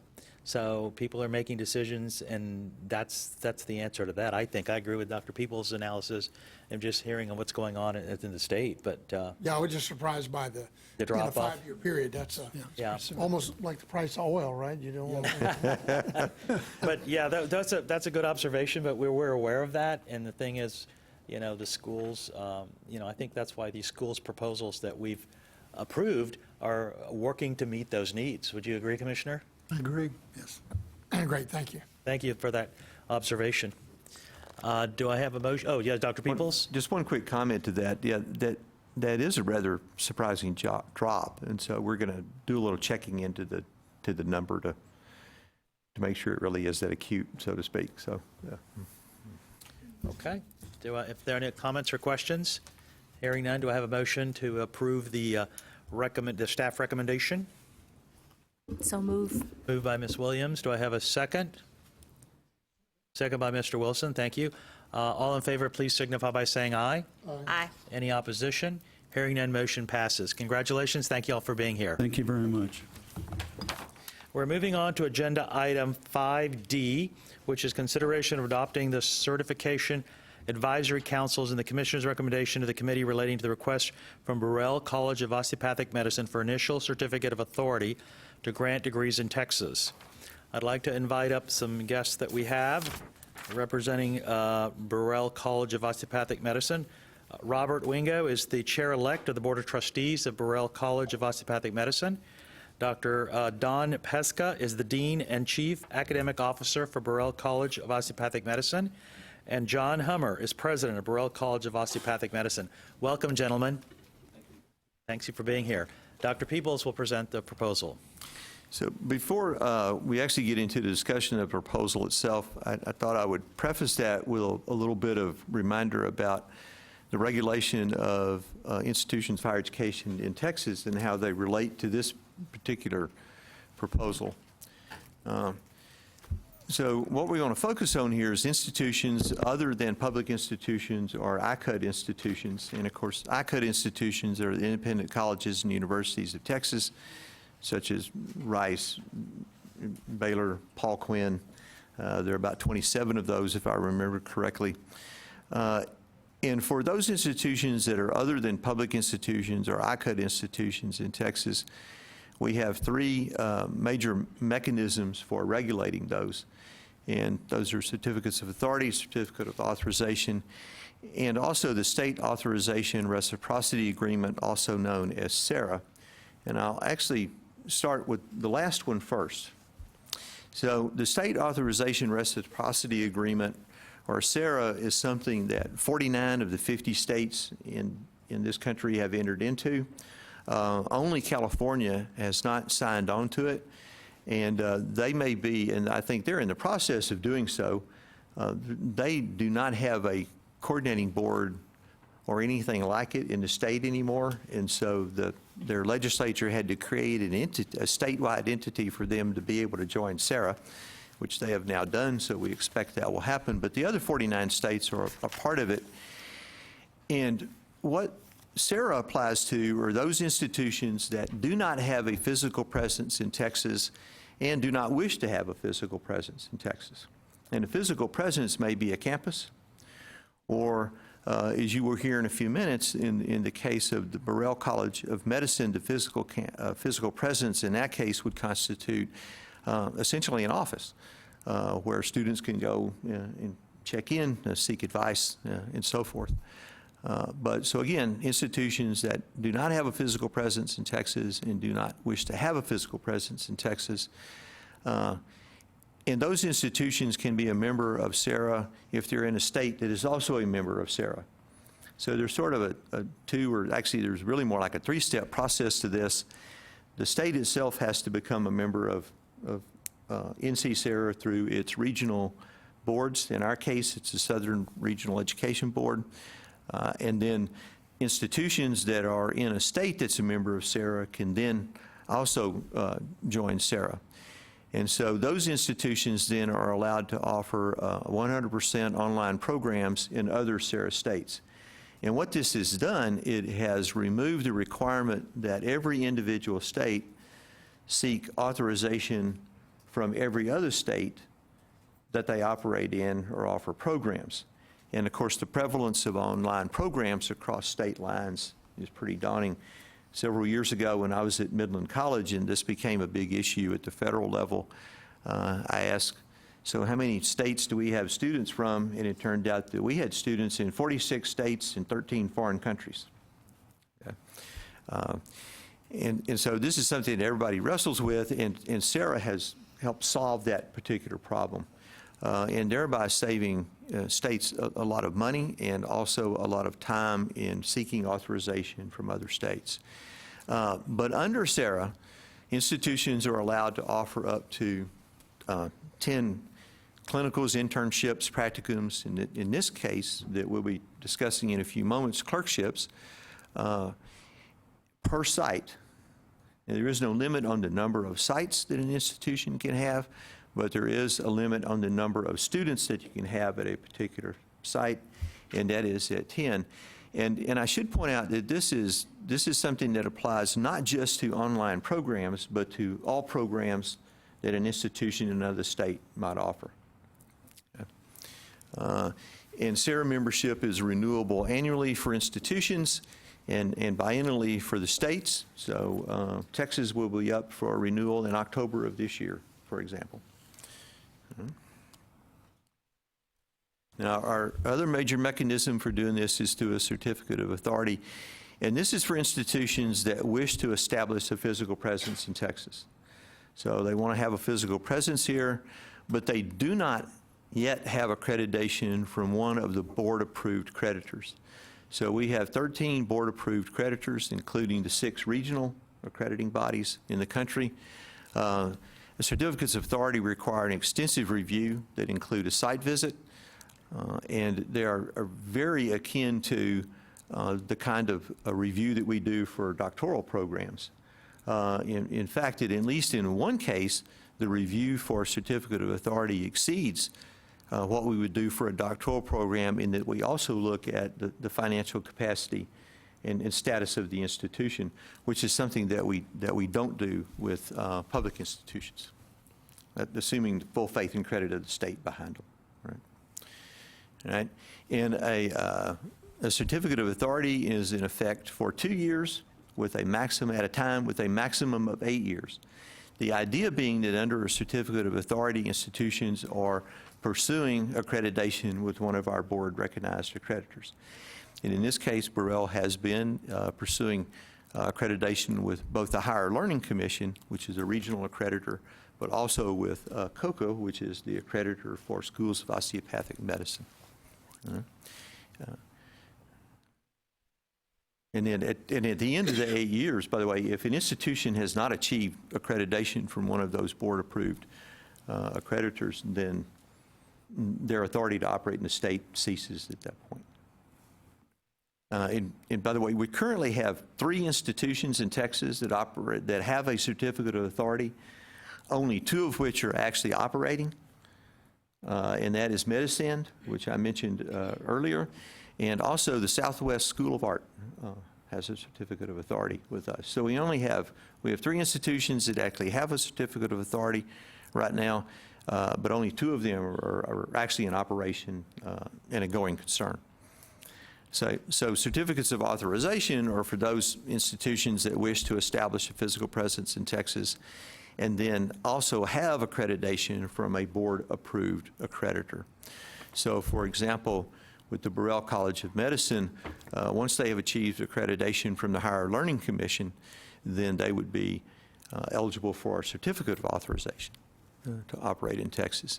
And certificates of authority have an annual compliance certification process that they have to go through, and we check on their status with their accrediting body. We check on the status with their state's equivalent to a coordinating board, and we also check on their financial status, usually by monitoring the federal monitoring they have for financial aid.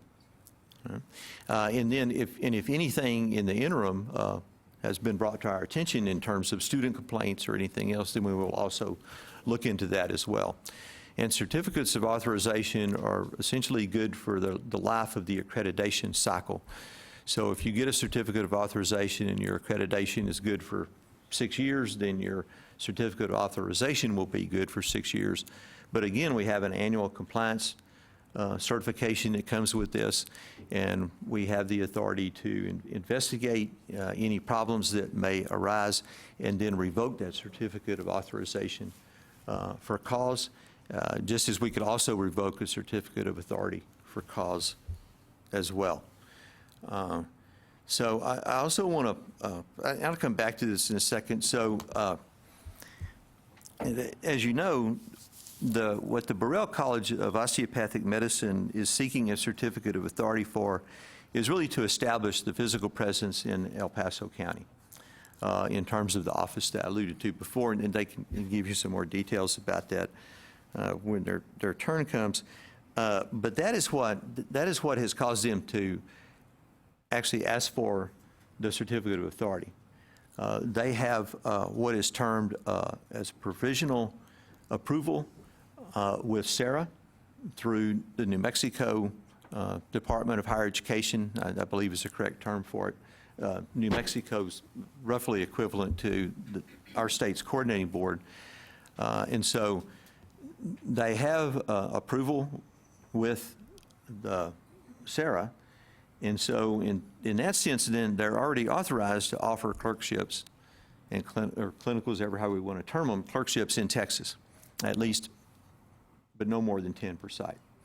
And so when this came before the board before, there was some objection, if you will, raised, and the concerns really raised by Texas Tech Health Science Center in El Paso, and since concerns raised by other health science centers across the state of Texas regarding the impact that the ability of institutions outside of the state of Texas to offer clerkships inside the state of Texas would have on our in-state institutions' ability to offer clerkships and to be able to accommodate and provide for their students.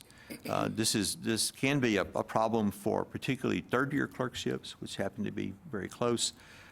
Some, maybe even a fair number of fourth-year clerkships can be obtained both in-state and some go out of state for this as well. So in keeping with our own processes, again, a site visit was conducted. That information was presented to the Certification Advisory Council, and the Certification Advisory Council recommended approval of their certificate of authority. When it came before, as I said, there was some concerns about offering clerkships in the future, and so one of the things that was requested of both the Burrell College of Medicine and Texas Tech University Health Science Center in El Paso was to see if they could reach an agreement regarding the operation of the school in El Paso County. And you have behind your blue page for this particular item a copy of the signed memorandum of understanding between those two entities regarding El Paso County. And what I have for you here is a couple of slides that sort of lay out, hopefully, the general terms of that agreement without repeating all of the language in it. But once accredited, they need to maintain their accreditation by a board-approved creditor and maintain good standing with the New Mexico Higher Education Department. This was a condition that was agreed to actually at the Certification Advisory Council meeting, so that was already in effect. The Burrell College of Medicine may not pay for clerkships, which was a huge concern of people, understandably so, that an outside entity from Texas may be able to come into Texas and then pay hospitals and so forth for clerkships, which is something we do not allow our public institutions to do.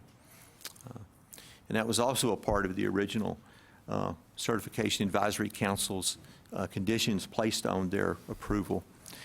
And then these are additional terms of agreement that have come about as a result of the signed MOU with the Paul Foster School of Medicine. And that should be School of Medicine. I can't believe I missed that. My apologies. And so beginning in 2019, they will have a sort of an annual conclave, if you will, to determine the size of the cohort of students that would be assigned to clerkships in El Paso County for the following year. So the idea would be that by December of the preceding year, that number would be mutually determined by those two entities that would begin in July of the following year. And at the request of the Paul Foster School of Medicine, and by the way, this would also cap their number of clerkships at 30 students per class. And so we're talking about third and fourth year of medical school. So that would be a maximum of 60 total for both of those.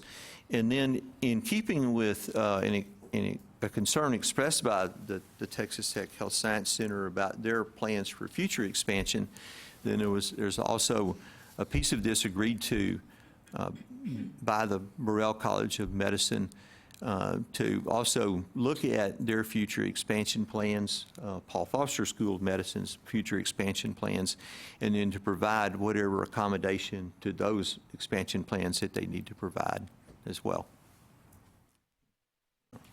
Okay, thank you, Dr. Peebles. Mr. Hummer, would you like to say a few words? Yes, thank you, Mr. Chairman. Thank you. Yeah, press the red button. Mr. Chairman, there we go. members of the committee, thank you. It's a pleasure to be here, and we've really been looking forward to this opportunity to come to the CAWS meeting and then go on to the October board meeting after this. I just want to open up with a few comments, and we've submitted a lot of information, and we promise you we're not going to go through all the information details that we've sent you, and we're going to rather allow for more Q&A to where we can answer your specific questions, because we think the time will be better served for you.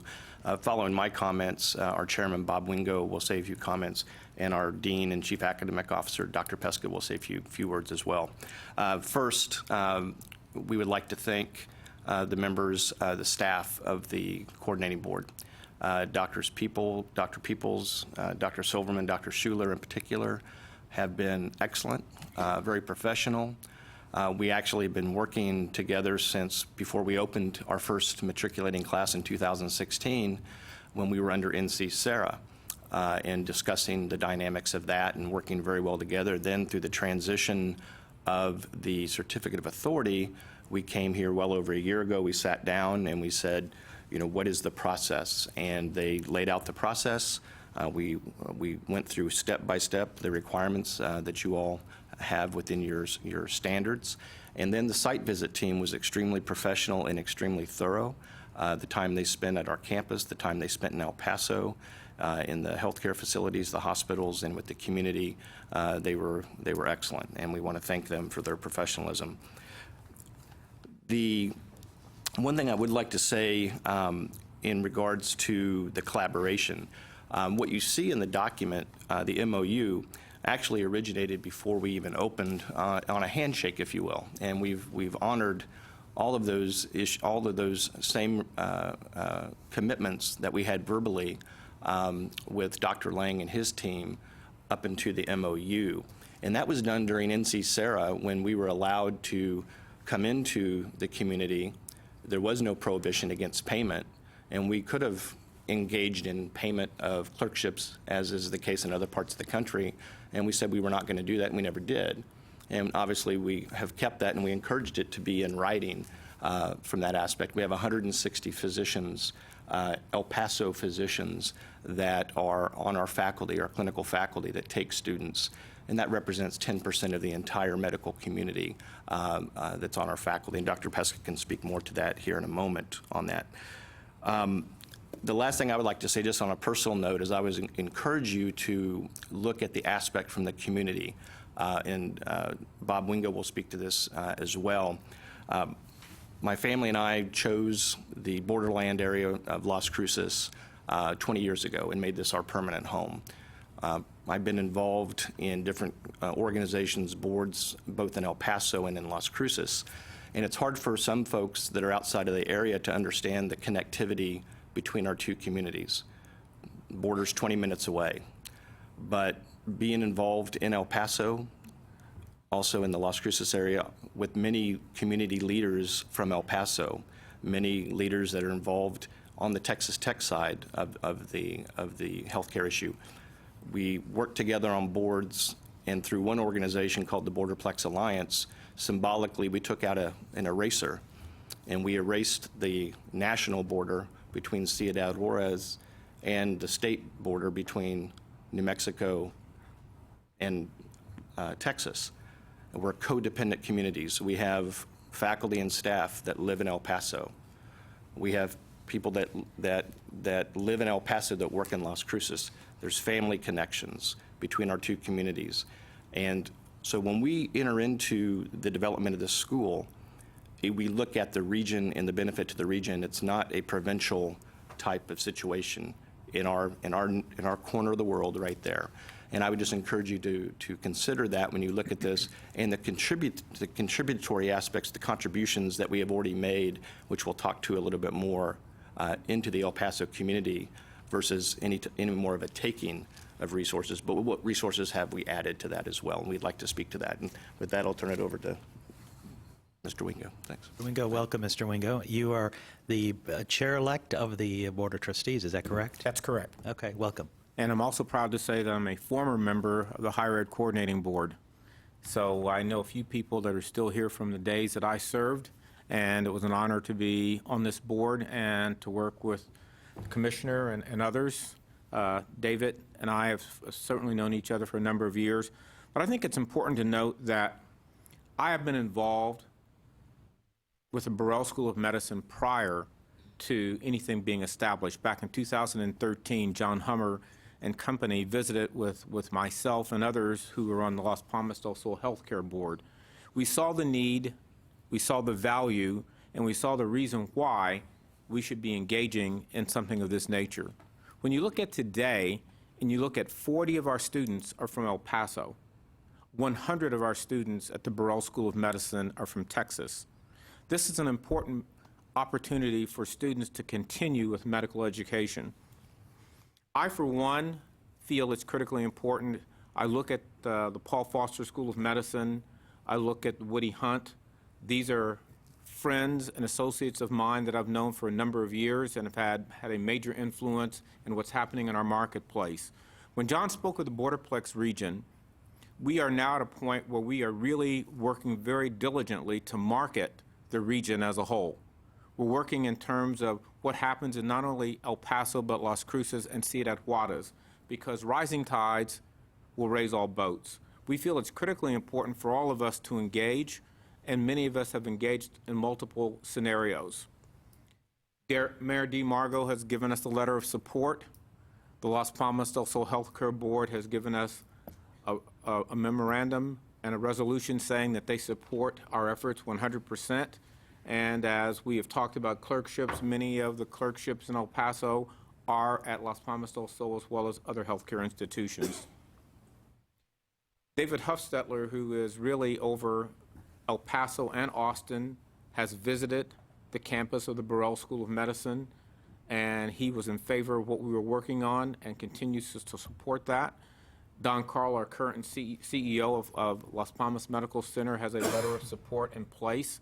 So we feel that this is a critical opportunity for us to better serve our region, to better serve the state of Texas and New Mexico in the region, and to better serve our country in general. Thank you. Thank you. Dr. Pesca, welcome. Thank you, Mr. Chairman. Let me make just a couple of brief comments regarding workforce and the impact of the school. I found interesting the conversation with the people presented prior and the statistics. This is an osteopathic medical school. Historically, if you don't know, I was the dean at TCOM at UNT for 8 years prior to my going to Burrell. Historically, we are going to be graduating our first class this coming year, and they are searching for their residencies. I can say with almost assured certainty that in excess of 60% of our graduates will enter primary care. That is just the history of osteopathic medical schools, and we expect that to continue. The other comment I wanted to make, which I know is something that's been a very important focus of the coordinating board over the years, and my opportunity to work with the coordinating board over the years is, as of this date, we have established 79 graduate medical education positions, of which 31, this is in the state of Texas, of which 31 are entry-level positions. So I know we are too short of the 1.1 to 1 goal, but for the 30 students that we will put in Texas, we've established at least as many graduate medical education entry-level positions. So I think we are doing our job in that regard, but we're not done because our core hospitals in El Paso are still ramping up under the cap and still have years of growth ahead of them. The other thing I wanted to share with you, and by the way, I'm sorry that Dr. Ogden left, but I wanted to thank him as well. He was instrumental in working with us to gain the MOU. And in actuality, we have been sharing our placement, clerkship placement data with him for 2 years already. We began that as soon as I arrived at Burrell in 2018. So we have already been moving in that direction, and I've had the fortune of being able to work with Dr. Ogden for many years when he was still at Texas A&M and I was at UNT.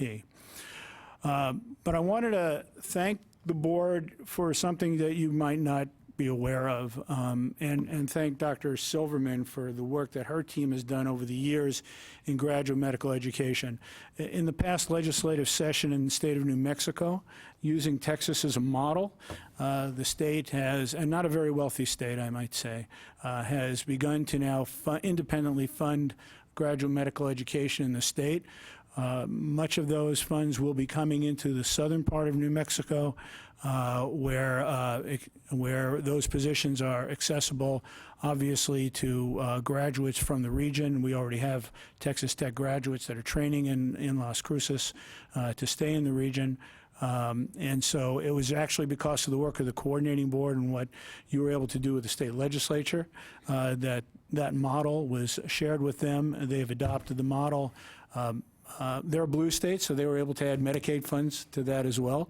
And so it is another recognition of that partnership that happens in the border region. I've commented in the past, because it was new to me. I've been in the state of Texas for 37 years. I actually still live in El Paso because I didn't want to change my license plates. But we tend to forget what happens west of Midland. And it's a unique environment, and I am very satisfied from my experience. Burrell is contributing greatly to the workforce development in healthcare, and will continue to do so into the future with your approval. Thank you. Okay, thank you. I want to understand the big picture of the school. Mr. Hummer, you're the president of the College of Medicine. Dr. Pesca, you're the dean, correct? Am I understanding that correctly? Correct. We're our one-degree institution, so I'm the dean and chief academic officer for the campus. Okay. And any other allied health programs currently? Mr. Chairman, our long-range strategic plan is upon regional accreditation with HLC. We will look at workforce needs within the region to see what gaps may exist. But until we are regionally accredited, we will not be able to pursue such programs as a PA program, physical therapy, any type of allied health programs that there is a need. But we have identified certain programs that are on our list that when the time comes, we will do needs assessments, needs analysis. And we've also mentioned this as far as our involvement in El Paso. We're also involved with the Medical Center of Americas, which is the collaborative aspect, not only in the research area, but healthcare programs in general. And we'll practice what we've been preaching from 2013 till now, is how can we also work within El Paso so that we're collaborating and working together to improve the whole region as a whole. So I understand the dynamics in the regional area and the proximity that we're talking about with El Paso County and with Las Cruces. So as a past Healthcare Professions State Association president myself recently, have you communicated it, and what is the response from the Texas Osteopathic Association leadership, as well as the New Mexico Osteopathic Association? Mr. Chairman, with the Texas Osteopathic Association, we actually have, when we went through our pre-accreditation with COCA, we had a letter of support from them. So they supported us from the very beginning as far as the development of our program, and so that was presented at our pre-accreditation with COCA. The New Mexico Osteopathic Association, we're very involved, obviously, given it's based in New Mexico, and we're very active, and we have members of our faculty that are active with the association. So you can imagine, in my position as chair, I've heard about this because I've been looking at this for almost a year, and appreciate y'all's diligence and working with our staff. So I hear from a lot of folks as well, and so one of the questions that I get a lot is, why doesn't Burrell have the clerkships established in New Mexico and other areas of surrounding states? I'd like to have comments on that. Well, we are, from the very beginning of our feasibility study and planning, as Bob Wingo mentioned, we have a regional mission. It is not, we are agnostic when you look at it as a private organization between the state lines, and it also extends into Arizona, the southwestern part of the United States. We have a presence in Tucson as well, Albuquerque, Las Cruces, El Paso. that aspect. So it was founded upon where was the need and where were we invited to play a role. The community of El Paso, the hospital systems, not only the Las Palmas del Sol, but Hospitals of Providence. They were an affiliate. University Medical Center, they signed our affiliation agreement. The VA, all the community organizations, civic and business organizations, elected officials endorsed us when we went through the accreditation process. So it was founded on a regional mission, not just focused on that. And I would say that we are not we are not different than many of the osteopathic medical schools that have the distributive model versus the main campus model where you're all just focused in one area. It's very common among the osteopathic medical schools. If Dr. Pesca would like to speak to that as far as a model of distribution. Yeah.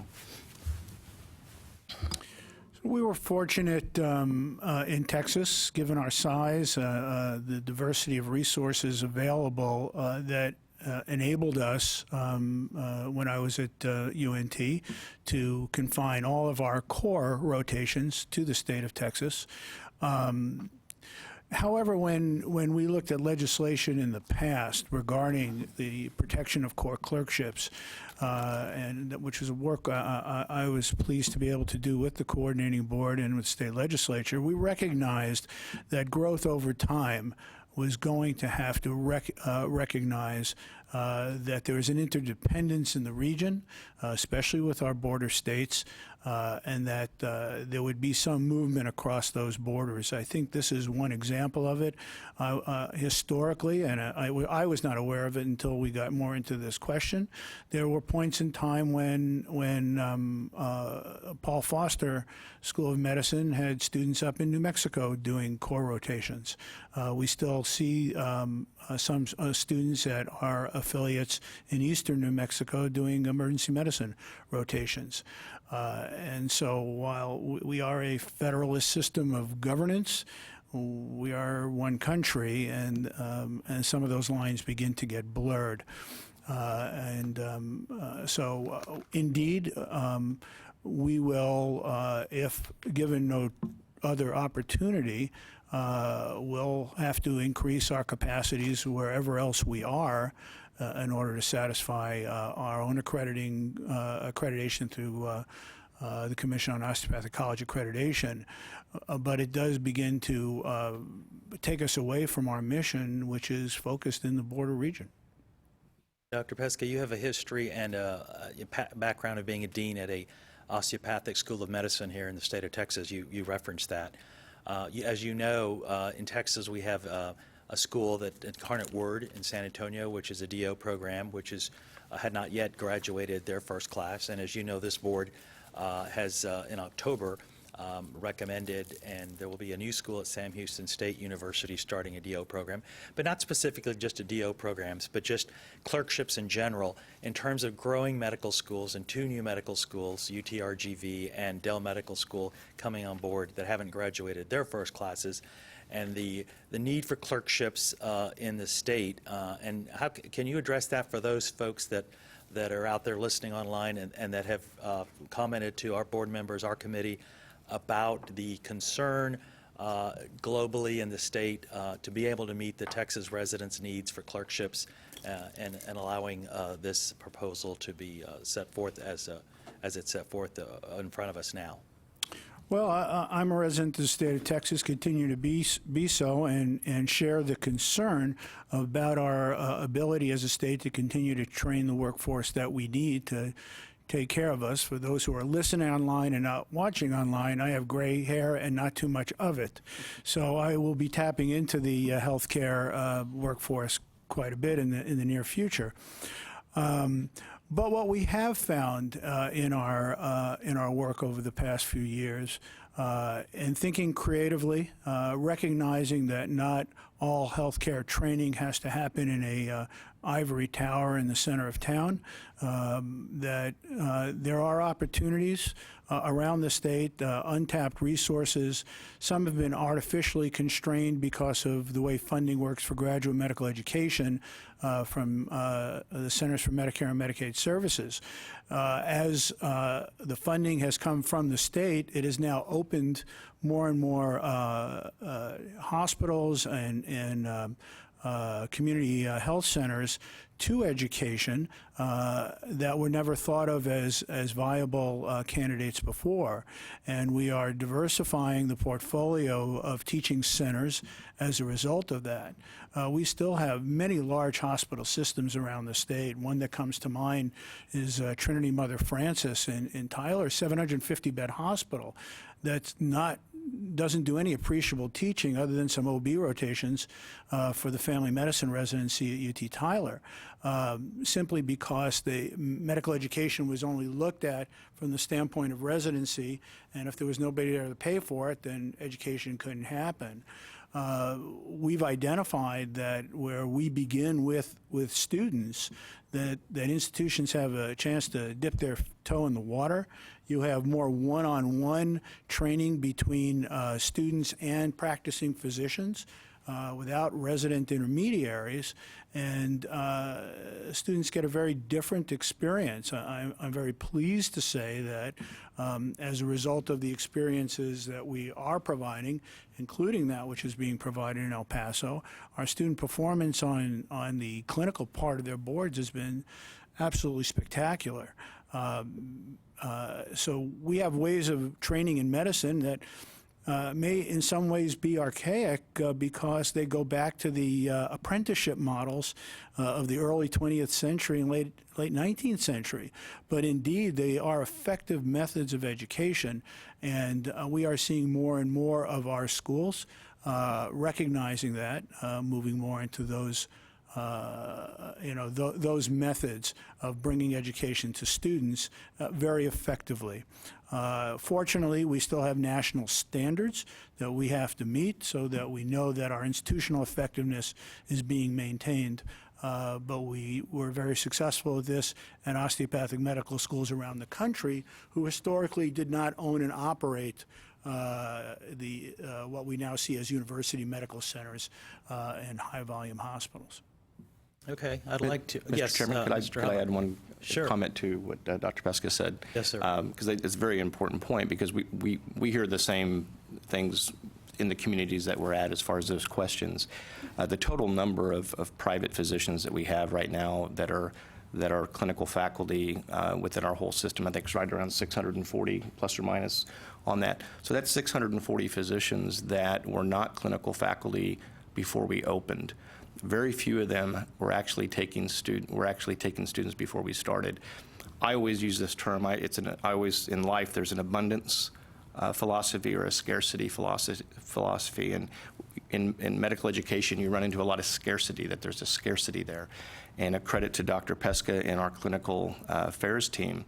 And I'm a former hospital CEO, was hospital CEO for 25 years, and been in academic teaching hospitals as well. Is that it's daily work. They have to get up every day and go talk to physicians and encourage them to teach, and not every physician should be a teacher. But if you expect them to pick up the phone and call and say, hey, I want to take a student, that's not how you recruit clinical faculty. So I'm very proud of the team that we have, and it's a daily focus on how can we expand the abundance of clinical faculty. They're there. They're all over the country. Nationally, there's a lot of physicians that have not taken a student that, given the opportunity, will do so. Okay, any comments? I'd like to open up to the committee now. I don't want to ask all the questions or comments. I'd like for the committee to also, anybody want to address the topic for the panel, please? Mr. Wilson? So how many students do you have now in the school nationally, or? I'm just trying to get a size. I don't want to misquote We have total enrollment right now of 4 classes with 630 students. Our overall retention has been just over 97%. We don't have a 6-year graduation number yet because we are only 4 years in. Of the 162 students that started the program that would be graduating, there are still 135 that will be graduating in May. And the home base is in Las Cruces, or where was it started originally? Yes, Las Cruces. We're on the campus of New Mexico State University. It was a public-private agreement that was reached, separately owned, separately governed, but with an affiliation with the state university. The chancellor and the president of New Mexico State sit on our board as well. We have board members from El Paso, board members from northern New Mexico, so we have representation throughout our region. Got it. Any other questions or comment? Ms. Williams? I have a question, and I think this is more for coordinating board. How would the clerkships tie to 60 by 30?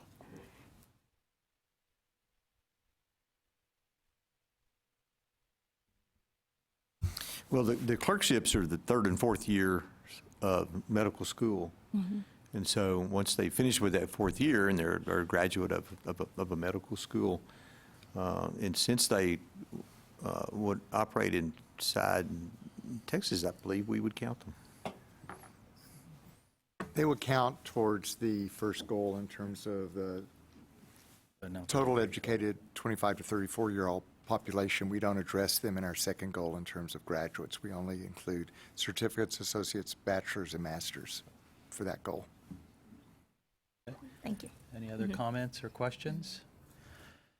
After hearing the discussion, there's a couple of things that come to mind, and I appreciate, first of all, y'all being here, and I appreciate all the work that the staff and the commissioner have put in, all of us that are, especially the staff, but have been keeping the committee up to date, and myself. But I would like to move to postpone the consideration of this agenda item 5D regarding Burrell College of Osteopathic Medicine to Wednesday, December 11th, 2019, which is our next committee meeting. So yes, Dr. Pesta. With all due respect, Mr. Chairman, there is a lot of planning that goes into clerkship assignments. And given that we still have to go through the full board, which is currently scheduled for October, that becomes kind of the end of the line for us, and that's why you saw some of the dates of when we work out these issues with Paul Foster School of Medicine, because those assignments have to be made. I can appreciate that, but we've received information recently, the board has, just as of last night, that I think that the committee needs to review and before we go to the full board. So that's my recommendation. We're going to take a vote on that, and I appreciate your concern and all that. We want to continue to work with you. I'm not in any way saying that I'm opposed to this. I'm saying we have information that we would like to review and give some more time to this topic. And so that's my motion, and it's up to this committee to decide that. But I appreciate your comment. May I ask one more question? Yes. Would that preclude consideration at the board meeting in October, or does this have to come before that? No, that would, yes. Our recommendation, my motion is to move it, this agenda item to our next committee meeting. So it would not appear on the agenda in the October board meeting. It would have to be to the next committee meeting. It's my recommendation. And Mr. Chairman, a question, Yes. will we have the opportunity to respond to the information that you've received? Definitely, yes. And that's why I want dialogue. I want the committee to be very comfortable with all this information. I want Burrell to be very comfortable, Texas Tech, and all the information that we're getting. So I want the staff to work very closely and continue to work closely with you in terms of getting this topic before us again in December. Dr. Peoples, would you like to comment on any of that? I know this is new to you too as well. Yes. Yes. Yeah, the only comment I would make about this is that I would hope that the Burrell College of Medicine and Texas Tech can continue the kind of cooperation they've had already on this, because there may be or could be some impact on students, and so. Well, no, I understand that, but we want to get this right because this is important. And I don't disagree with that at all. And that's why I hope that they continue to work together. Yes. And for that. I'm not, there's not any problem with the memorandum. I know that there were some, in late August, there was an adjustment of the numbers, and we're totally aware of up to 30. Correct me if I'm wrong, Rex, 30, up to 30 students? Yes, so the number originally, way back when, had started at 50, and the the memorandum of understanding actually encaps that at 30. 30 now, and that was an adjustment to the memorandum dated by both Texas Tech. And so this is an opportunity, not an issue between Texas Tech and Burrell, but just overall encompassing the rest of the state stakeholders that are wanting to chime in on this a little further. Commissioner? Well, I obviously won't have a role in this since this will occur after my expiration date of September 30th. But based on what we just heard Dr. Pesca say, is another possibility, and I'm just throwing this up, is another possibility that if we give board members all the information they need, would you be agreeable to the possibility of bringing this matter before the full board at the October board meeting? Yeah, I don't have a problem with that, especially for hearing what Dr. Pesca said. Could that be some help to you? Absolutely, absolutely. And it is about the students. They, over winter break, they start looking for housing. They move to the community, so it is our compact with them that they will know by that time where they're doing their clinical rotations. Delays beyond that point I'm not going to say it would be impossible for this to happen, but it would make it pretty close to impossible for it to happen for next year. And if I might add, Mr. Chairman, right now we're in our second cohort of students that are living and doing clerkships in El Paso. There's 43 there right now, so we're going down to 30. So we're actually, and with the 43, we've been able to coexist. And the difference between the 25 and the 30 was over a phone call, literally between Dr. Lang and myself, when I didn't have it in front of me, and he mentioned the number. And I said, is 30 an issue? I mean, we have 43 right now. I said, that's not a problem at all. And he goes, in fact, quote unquote, he said, if there's extra capacity, then we can always revisit that number. So I wanted to give some context to that number, why it went from 25 to 30, but it's down from 43 that we have there right now. Okay. No, I appreciate that, because I didn't have that information, and I don't think the committee didn't either as well. But I think that's really important. I think, Dr. Pesca, I appreciate you letting me know about the urgency or the timeline, because that's very important information. Again, I'm not opposed to this personally. I'm not speaking for the committee, but personally I'm not opposed to this. But I would like to know, since we've got some information, some questions, I'd like to be very transparent to all those involved and all the stakeholders. And I have no problem, as the commissioner suggested, getting the information and the committee not taking a vote, but maybe just moving forward to the board meeting and the full committee. So I just wanted some time in between to be able to get the information that we have to do a little bit more due diligence on the information. So would we move it, would we not just hold a small committee, brief committee meeting prior to the board meeting on the day of? No, I don't think we have to. That's a good point, Mr. Wilson. I think what the committee doesn't have to make a recommendation.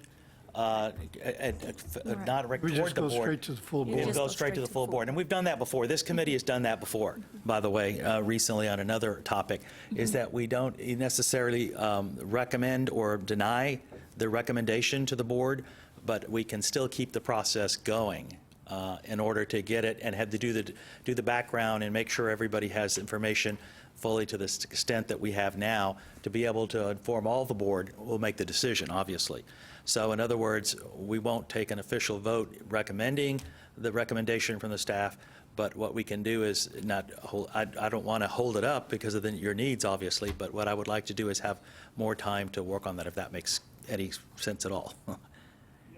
Okay, so we can, so I can entertain a motion. So Bill, what's the? You tailor your motion. Yes, I have a table. Here, do we? I can table my motion, correct? Or tailor it. You can withdraw. I'll withdraw. Yeah. And for consideration, other than just change the date, probably to our board meeting, is the same thing. That's what I was just going to suggest. I If can you postpone. want, you can do the same motion, but make it change to the date. date of the October board meeting. Yes. So basically, that's it. I would postpone the consideration of the item until the next board meeting. Instead of a next committee meeting in December, I can recommend the motion to be an October board meeting. Yes, sir. Okay. Will that be good? And if you need another committee meeting prior to that, you can always call one. Sure. And Between the we board just meeting. have to provide notice, 7 days notice, so Okay. that you could schedule that in advance of the board meeting if you so desired, along the lines Mr. Wilson was saying. Okay. I think that's right. Is that reasonable, Dr. Yes, sir. Pesca, It takes me Mr. about Wingo? 9 hours to drive here if I can't get a flight. So anytime you need any of us back in the Yes. interim, we'll be happy to be back. I appreciate that, and I appreciate y'all making the long trip. I know it's a long way. Happy to be here. Thanks. And Linda just pointed out to me, there is an AOC meeting the day before the board meeting, if you wanted to schedule a committee meeting for that date. We could do that as well. We've got time to make a decision, Mr. Wilson, on that, but that's good. But for sure, I would like to schedule it for at least the board meeting. Is that amendable? Is that okay with What day is the Burrell? board meeting? The board meeting, Mary, is October 24th. Okay, it'll be October 24th.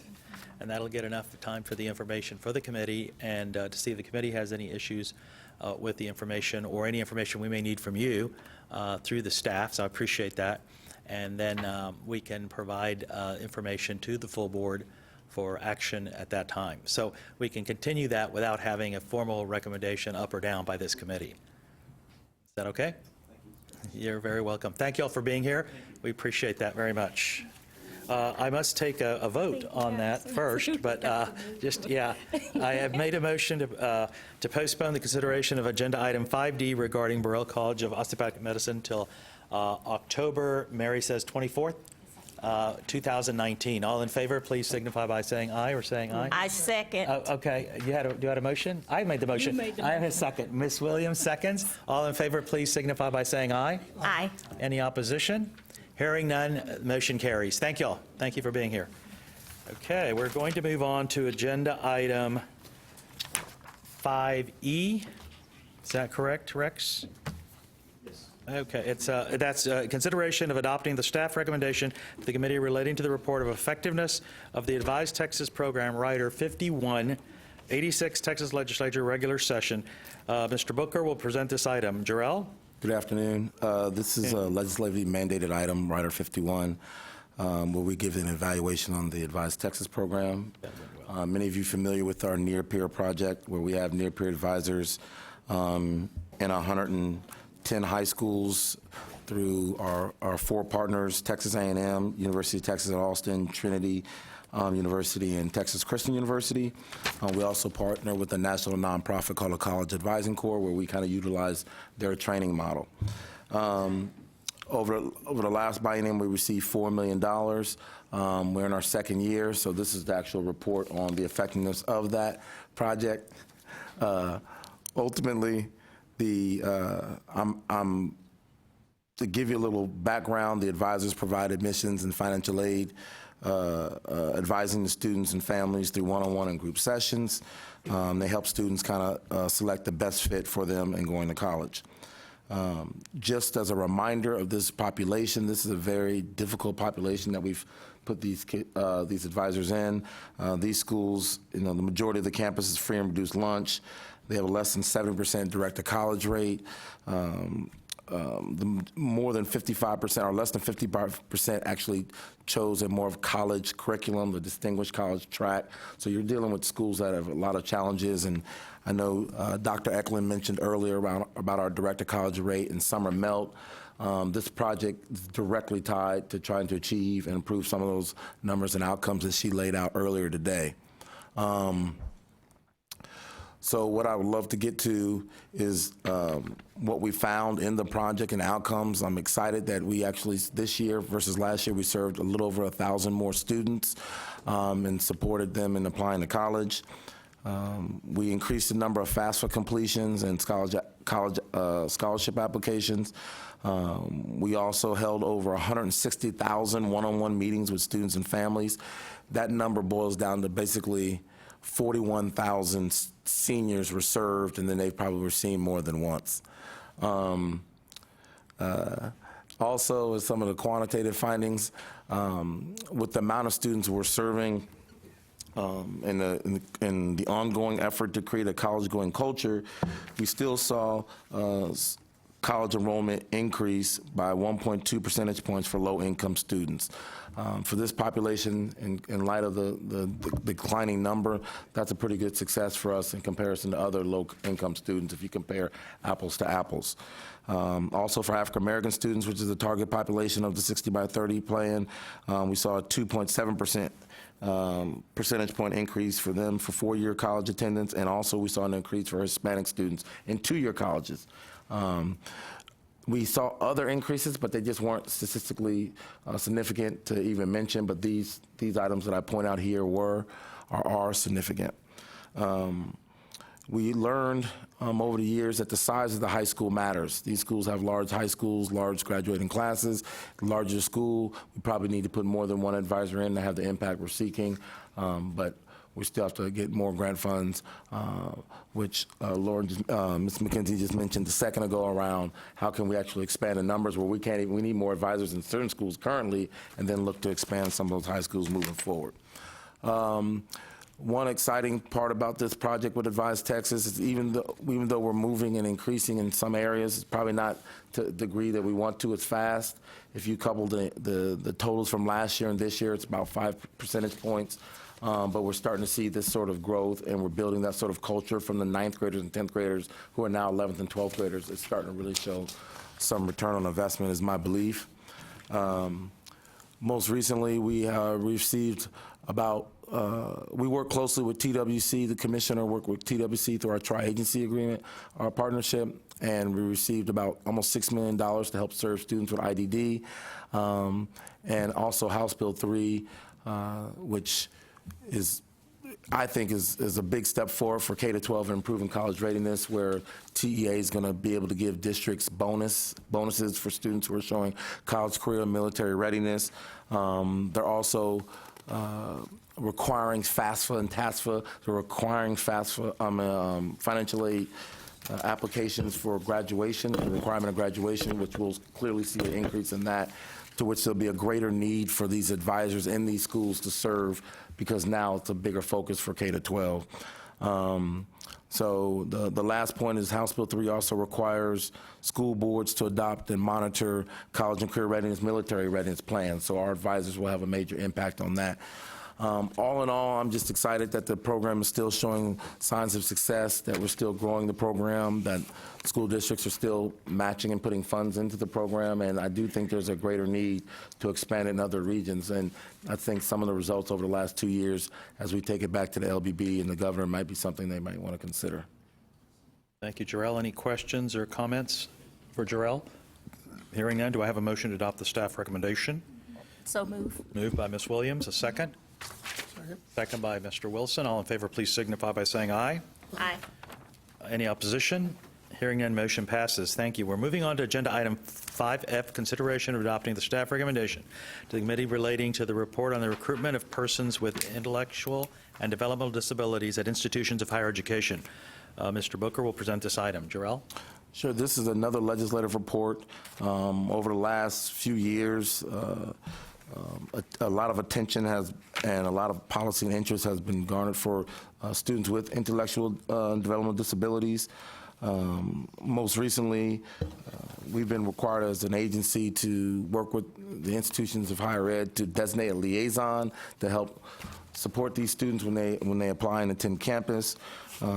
There's also now a post-secondary educational opportunities for persons with intellectual and developmental disabilities advisory council, which you will see was on your agenda for actually the appointments of that council. And most recently, I believe Lone Star College, Rex stepped away, Lone Star College System District were allowed to create an occupational life skills degree program. I think it's an associate degree program, which is showing that this is a population that IHEs are looking to serve serve better, and us as an agency are looking to find ways to help them serve and graduate and meet their needs moving forward. What we do every year is we provide a survey to the institutions regarding how they are serving this population. A lot of people say, well, what constitutes IDD? And you'll see this kind of lays out the deficits in certain intellectual functions and deficits in certain adaptive functions, is how they're kind of classifying this group. And it also does include people who are diagnosed on the autism spectrum also. With that, we've seen growth in schools are actually, IHEs are actually presenting in the K-12 level. We've seen growth in IHEs actually participating in career and transition fairs from previous years. And also we've seen a larger percentage of institutions who are providing materials directly related to students with IDD. That did not happen as much in the past, but clearly that is growing. We've seen some common limitations that you see on the slide, but one I want to point out particularly is the inability, the unavailability of transportation. That's been there a few years now. We're going to have to pay special attention to that because that continues to be an issue, as well as financial aid for certain types of transitional programs. The institutions have said that on the last 2 reports, and I think it's now we have to kind of focus on that and figure out how to improve that for these students. As we move forward with these reports, I mentioned the council already, but you will also see that from our previous report, we talked about the Texas advisors helping to serve these students. They will now be able to, they are now getting specialized training to be able to serve students with IDD at the K-12 level and help them with that transition to the higher ed level. And lastly, I think we're going to have to make a special focus with institutions in utilizing their mentorship money to identify students to serve as mentors, particularly in instances where they don't have Texas advisors. This might be another way to actually serve this population. That concludes my report. Thank you, Jarrell. Any discussion, further discussion? Do I have a motion to adopt the staff recommendation? Agenda item 5F, moved by Mr. Wilson, seconded by Mr. Anwar. All in favor, please signify by saying aye. Aye. Any opposition? Hearing none, motion passes. Thank you. Agenda item 5G is consideration of adopting the staff recommendation to the committee relating to allocation of funds for completion models. Jarrell. Sure. This agenda item is, you've seen this before, but it's $320,000 that have been pulled out of our normal administrative budget to support or to enhance and scale comprehensive gateway course strategy models and completion models. Basically, you have entry-level courses that have high DW with DF and withdrawal rates, and we want to scale and enhance the institutions that are having programs that have been really effective in working with teachers, faculty, and students, and actually getting them to persist. So we're just asking for favorable approval to submit to develop and publish an RFA to get grants, to get proposals for this, and then fund them up to $320,000 for these models. Okay, any questions or discussion? If not, do I hear a motion to adopt the staff recommendation? So moved. Moved by Ms. Williams, a second. Second, Mr. Anwar. All in favor, please signify by saying aye. Aye. Any opposition? Hearing none, motion passes. Thank you. Agenda item 5H, it was on the consent calendar. Agenda item 5I is consideration of adopting the staff recommendation to the committee relating to the issuance of a request for offer for the Open Educational Resources State Repository Project. Dr. Peebles. So thank you. The 85th Legislature directed the Coordinating Board to conduct a feasibility study for establishing an open educational resources repository. And the 86th Legislature then, as a result of that feasibility study, directed the Coordinating Board to establish a repository for open educational resources. And this is to allow us to release the request for offers that will go out to vendors to establish that repository for the OER. Okay. Any questions for Dr. Peebles on this topic? If not, do I have a motion to adopt the staff recommendation? So moved. Moved by Ms. Williams, second. Second by Mr. Anwar. All in favor, please signify by saying aye. Aye. Any opposition? Hearing none, motion passes. Thank you. Agenda item 5J is consideration of adopting the Learning Technology Advisory Committee's recommendation to the committee relating to the revision of the principles of good practice for academic degree and certificate programs and credit courses offered at a distance. Dr. Justin Louder, Chair of the committee, along with Dr. Peebles, will be presenting this item and will be available for questions afterwards. Welcome, Dr. Louder. Dr. Peebles? I'll go ahead and let, you want to start or you would like for me to? Okay, I'll start. So we have long had principles of good practice for academic degree programs and online education, and it's one of the things that we look at in reviewing program proposals as to whether institutions are certifying compliance with those things and how they build them into their programs. But as noted in the yellow pages, they were last revised in 2010, and so we felt it the need to look at these again, and so the Learning Technology Advisory Committee took on that task, and they looked at a number of documents that are outlined there. They looked at SACS requirements, what are referred to as CRAC requirements, which is the Council for Online Education, but also two of the leading companies that have developed rubrics for this, Quality Matters being one of them, that have developed rubrics for institutions to look at their online programs and see if they're in good practice. And what the committee then did was they looked at all of those sources of information along with our existing principles of good practice, and then sort of, if you will, sort of amalgamated those into one set of principles for programs to use. And I'll let you add to that if you wish. Dr. Louder, welcome. Thank you. Thank you, Dr. Peebles, and members of the committee. And as a Valley kid, I'm happy to be here. So as Dr. Peebles said, the committee looked at this for about 2 years in updating the principles and updating the process. We asked for significant input from colleagues around the state at both 2-year, 4-year private institutions, health-related institutions, and public academics. And we took all of those comments and put it together in a document that follows best practices of what distance and online education followed today, which has changed, as you could imagine, since 2010.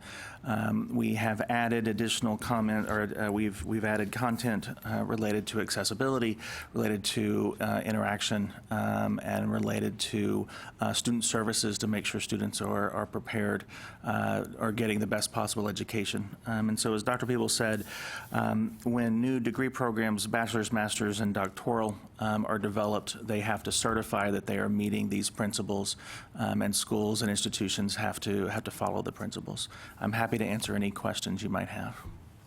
Any questions for Dr. Louder? What city in the Valley are you from?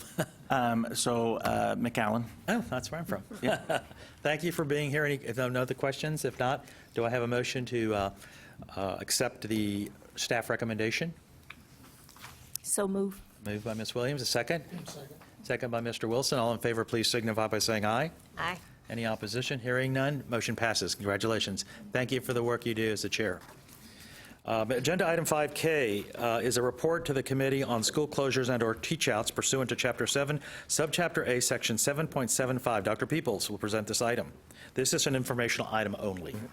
Thank you. Before I present this item, I'd just like to quickly thank Dr. Louder and the committee for the 2 years of work. They have been working on this for a long time, and for the work that they did in creating this. And also one of my staff, Dr. Lofters, for working with them for the last 2 years on this as well. So thank you, guys. On all these programs, it takes a lot of years, these proposals and these committee works, and that's why we thank everybody all the time. You probably think they're thanking everybody, but there's so much that goes into years of work, not only the proposal, but our staff. I mean, they probably dream about this stuff sometimes. Go ahead, Rex, I'm sorry. Or have nightmares about it, as the case may be. David's only 30 years old.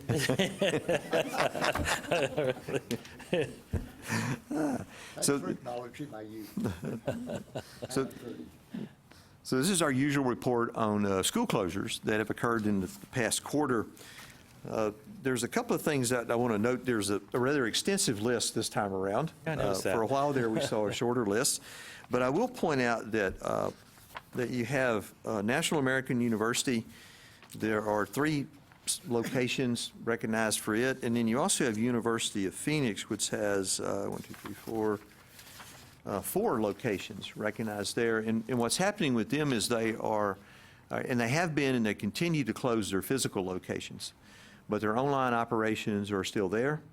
And so they have provided the teach-outs they need for their students with either extending the classes or providing for an online option for those students.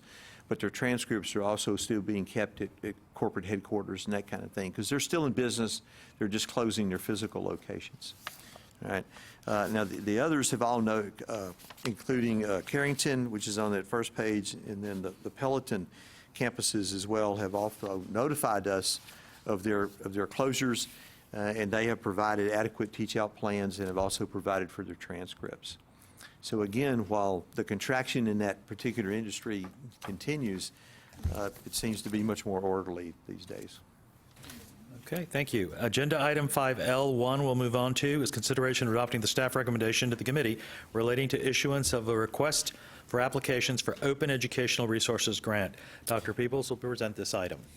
A couple of moments ago, we talked about establishing an Open Education Resources Repository, but we need something to put into it, and so the 85th legislature created a grant program for the development of these, and the 86th legislature has continued that grant program, and we got it set up in such a way that once we get the repository established, which is probably $100,000 plus cost up front, but the cost of maintenance is much lower, and so we'll be able to use any appropriated funds for the grant program that we don't use for the repository.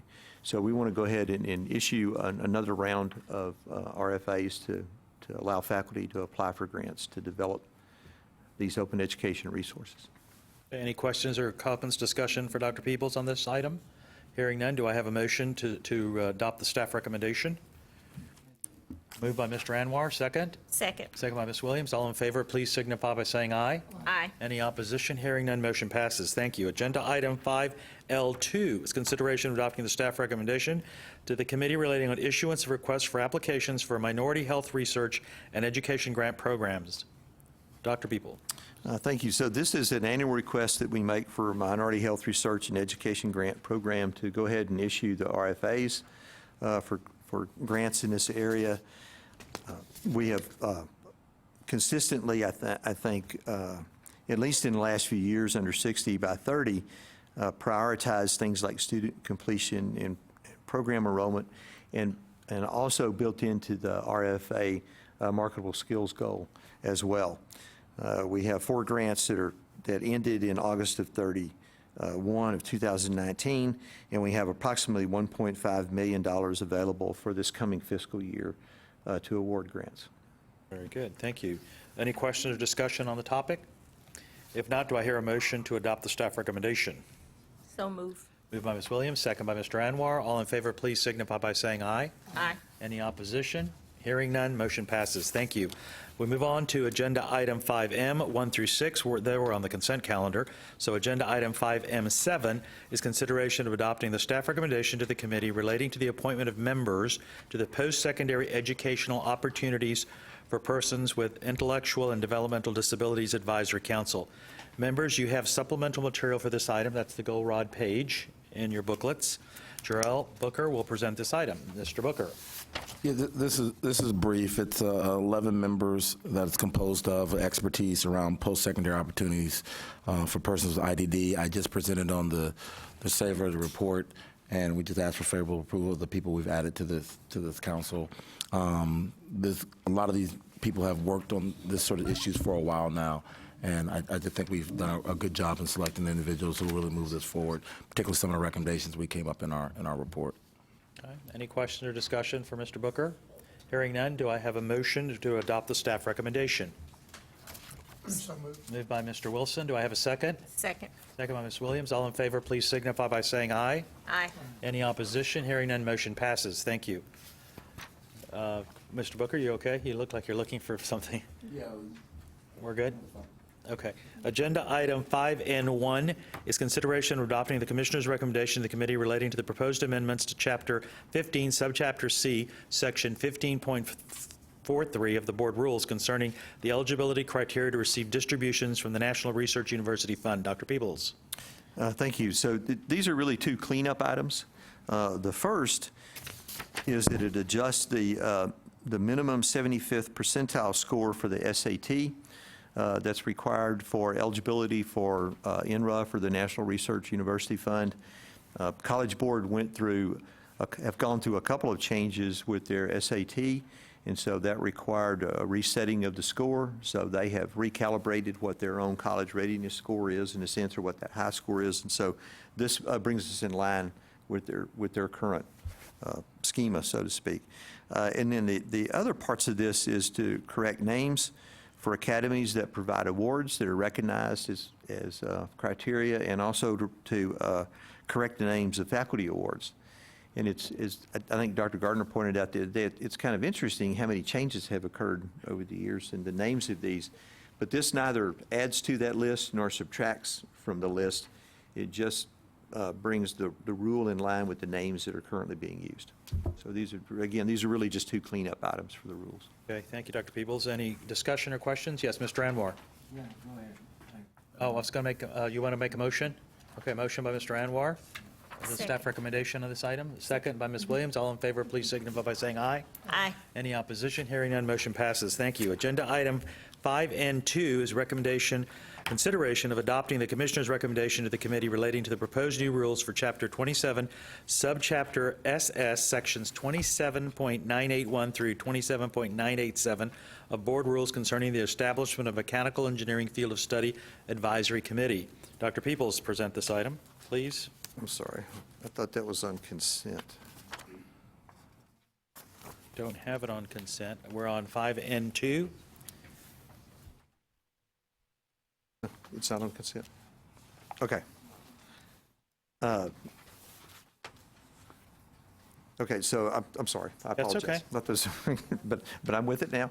Okay, so this would establish a Mechanical Engineering Field of Study Advisory Committee, and as you know, we have a number of these underway. Is this on the consent calendar? Okay, then I stand corrected. Okay, it is on the consent calendar. Then we don't have to have a vote on this one? Okay. So no. No vote? It's already been agreed to. Actually. Okay, perfect. Sorry about that. That's okay. Agenda item 5N3 is a consideration of adopting the Commissioner's recommendation to the committee relating to the proposed rules for Chapter 1, Subchapter U, Sections 1.230 through 1.236 concerning the establishment of Marketable Skills Task Force. Dr. Peebles. Okay, this one is not on the consent calendar. Okay. Okay. Got that going. All right. So this is to establish an advisory committee that will be known as the Marketable Skills Task Force. As kind of outlined in the blue pages, and Dr. Gardner, you may want to speak to this in a moment as well. But one of the things that we have discovered in trying to implement the marketable skills goal is that oftentimes business and industry, and when I say that, I include also the public sector as well, is often not very good at really articulating the kinds of skills and knowledge that they want in employees. There's also a translation problem between the kind of nomenclature that colleges use for skills and knowledge. It usually is put into terms of student learning outcomes, which is not necessarily the language that employers use when they develop job descriptions and job postings and that kind of thing. Mm-hmm. So part of the idea behind this and the genesis of this was in an idea that Dr. Gardner had about developing a sort of learning community where institutions, faculty, coordinating board, but also representatives from business and industry and the public sector could actually come together and talk about these kinds of issues. And so we have an outside entity. You've already approved a consulting firm for this. Fogum Consulting is working with us on developing this in terms of membership and a charge to this committee. But we felt like, and we still feel like, that we need some outside input and some outside help with trying to define the marketable skills. And, yeah.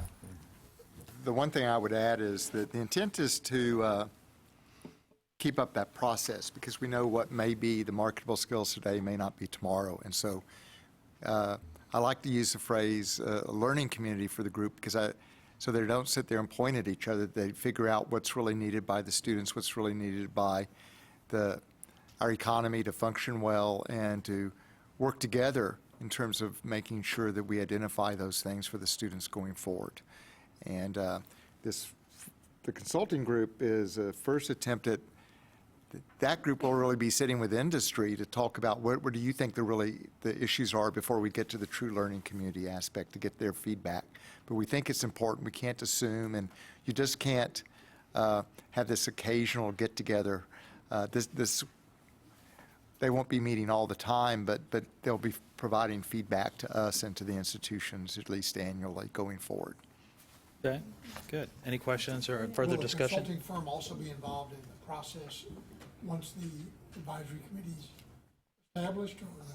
That's not our thought at this point. The thought is that the consulting company provide really directions and thoughts from industry in terms of how they think this might function in a way that they'll benefit. So we hear a lot from the institutions. We want to hear more directly from industry before we actually get our committee together.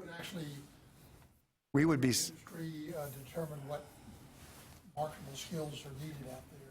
Well, they would bring their thoughts to the table. They would sit down with institutions, and as Rick said, part of the issue is sometimes they may be talking past each other. So part of this is to help translate, or when the institutions hear it, are they really understand what industry is saying? Or do they really understand from industry that there's some skills that are being developed they don't know? You know, many companies, in my talking with them, sort of look at specific degrees when others have understood that while those specific degrees are important, that the other degrees may be helpful. You just heard this morning someone talking about how Google likes to hire some English majors because of different things they bring to the table. Not every company understands that. That's a cutting-edge company that does understand that. That's not the bulk of their employees. So but I can't say exactly what they'll learn, or there wouldn't be any point of having the group. We need to learn. Yeah, I think he's asking what's the role of the consultant? The consultant is, they will have 2 meetings with industry, and from that, they're going to get feedback from industry in terms of how they think that this committee we have will structure best, how they can contribute, who to include in the committee, just basic directions in terms of how it would function. So we don't just think this is like any other advisory group we get together. It may need to be structured differently than we would normally do it. We want to learn that from them. Okay. And even in terms of, they might have thoughts in terms of rotation on the committee, how long people should stay on, what types of people from companies should participate. As you know, sometimes there's this gap between the HR folks and the actual managers in terms of what's needed, and so what combination do we need, and that may vary by sector. There are a lot of things we need to learn. So that's the real point of having that first step with a consultant. Thank you. I didn't understand the question. Okay. Any other comments or questions? If not, do I have a motion to adopt the commissioner's recommendation? So moved. So moved by Ms. Williams. Do I have a second? Second by Mr. Anwar. All in favor, please signify by saying aye. Aye. Any opposition? Hearing none, motion passes. Thank you. Agenda item 501 is consideration of adopting the commissioner's recommendation to the committee relating to the proposed amendments to Chapter 4, Subchapter D, Sections 4.83, 4.84, and 4.85 of the Board Rules concerning institutional agreements and state funding of dual credit courses. Dr. Peoples. Thank you.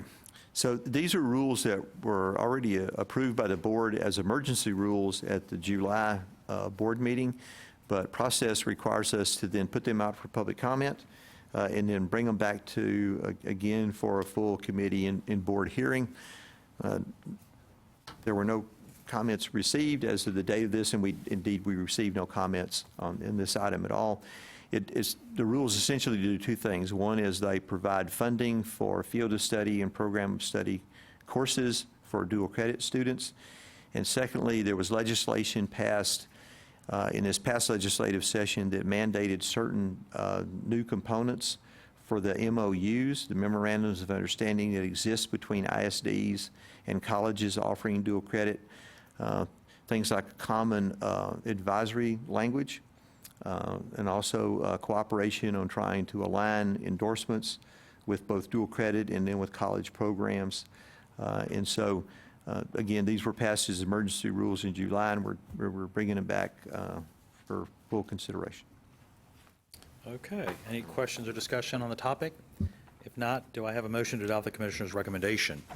So moved. Moved by Ms. Williams, second by Mr. Anwar. All in favor, please signify by saying aye. Aye. Any opposition? Hearing none, motion passes.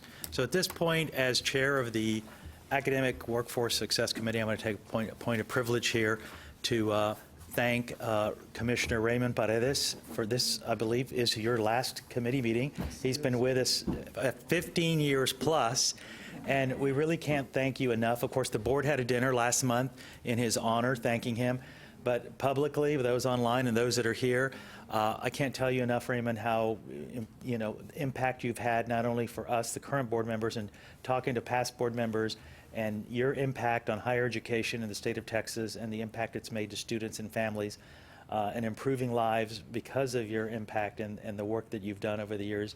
We thank you again. We appreciate all you've done, and I know you're not going far away, and that you'll be in Texas. So we just want to, a standing ovation for our Commissioner, Raymond Paredes.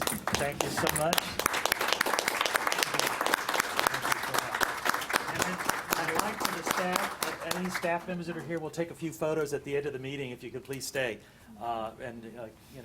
Raymond, thank you for all you do, and I know the board and everybody in the state of Texas owes you gratitude, and if you'd like to say a few words. It's been a pleasure and a privilege. Thank you so much. Thank you. Agenda item 5P is adjournment. Do I hear a motion for adjournment? So moved. Moved by Ms. Williams, second. Second by, thank you, Mr. Wilson. All in favor, please signify by saying aye. Aye. Any opposition? Hearing none, motion passes. The meeting is now adjourned. Thank you. Thank you. Stay stuck. We want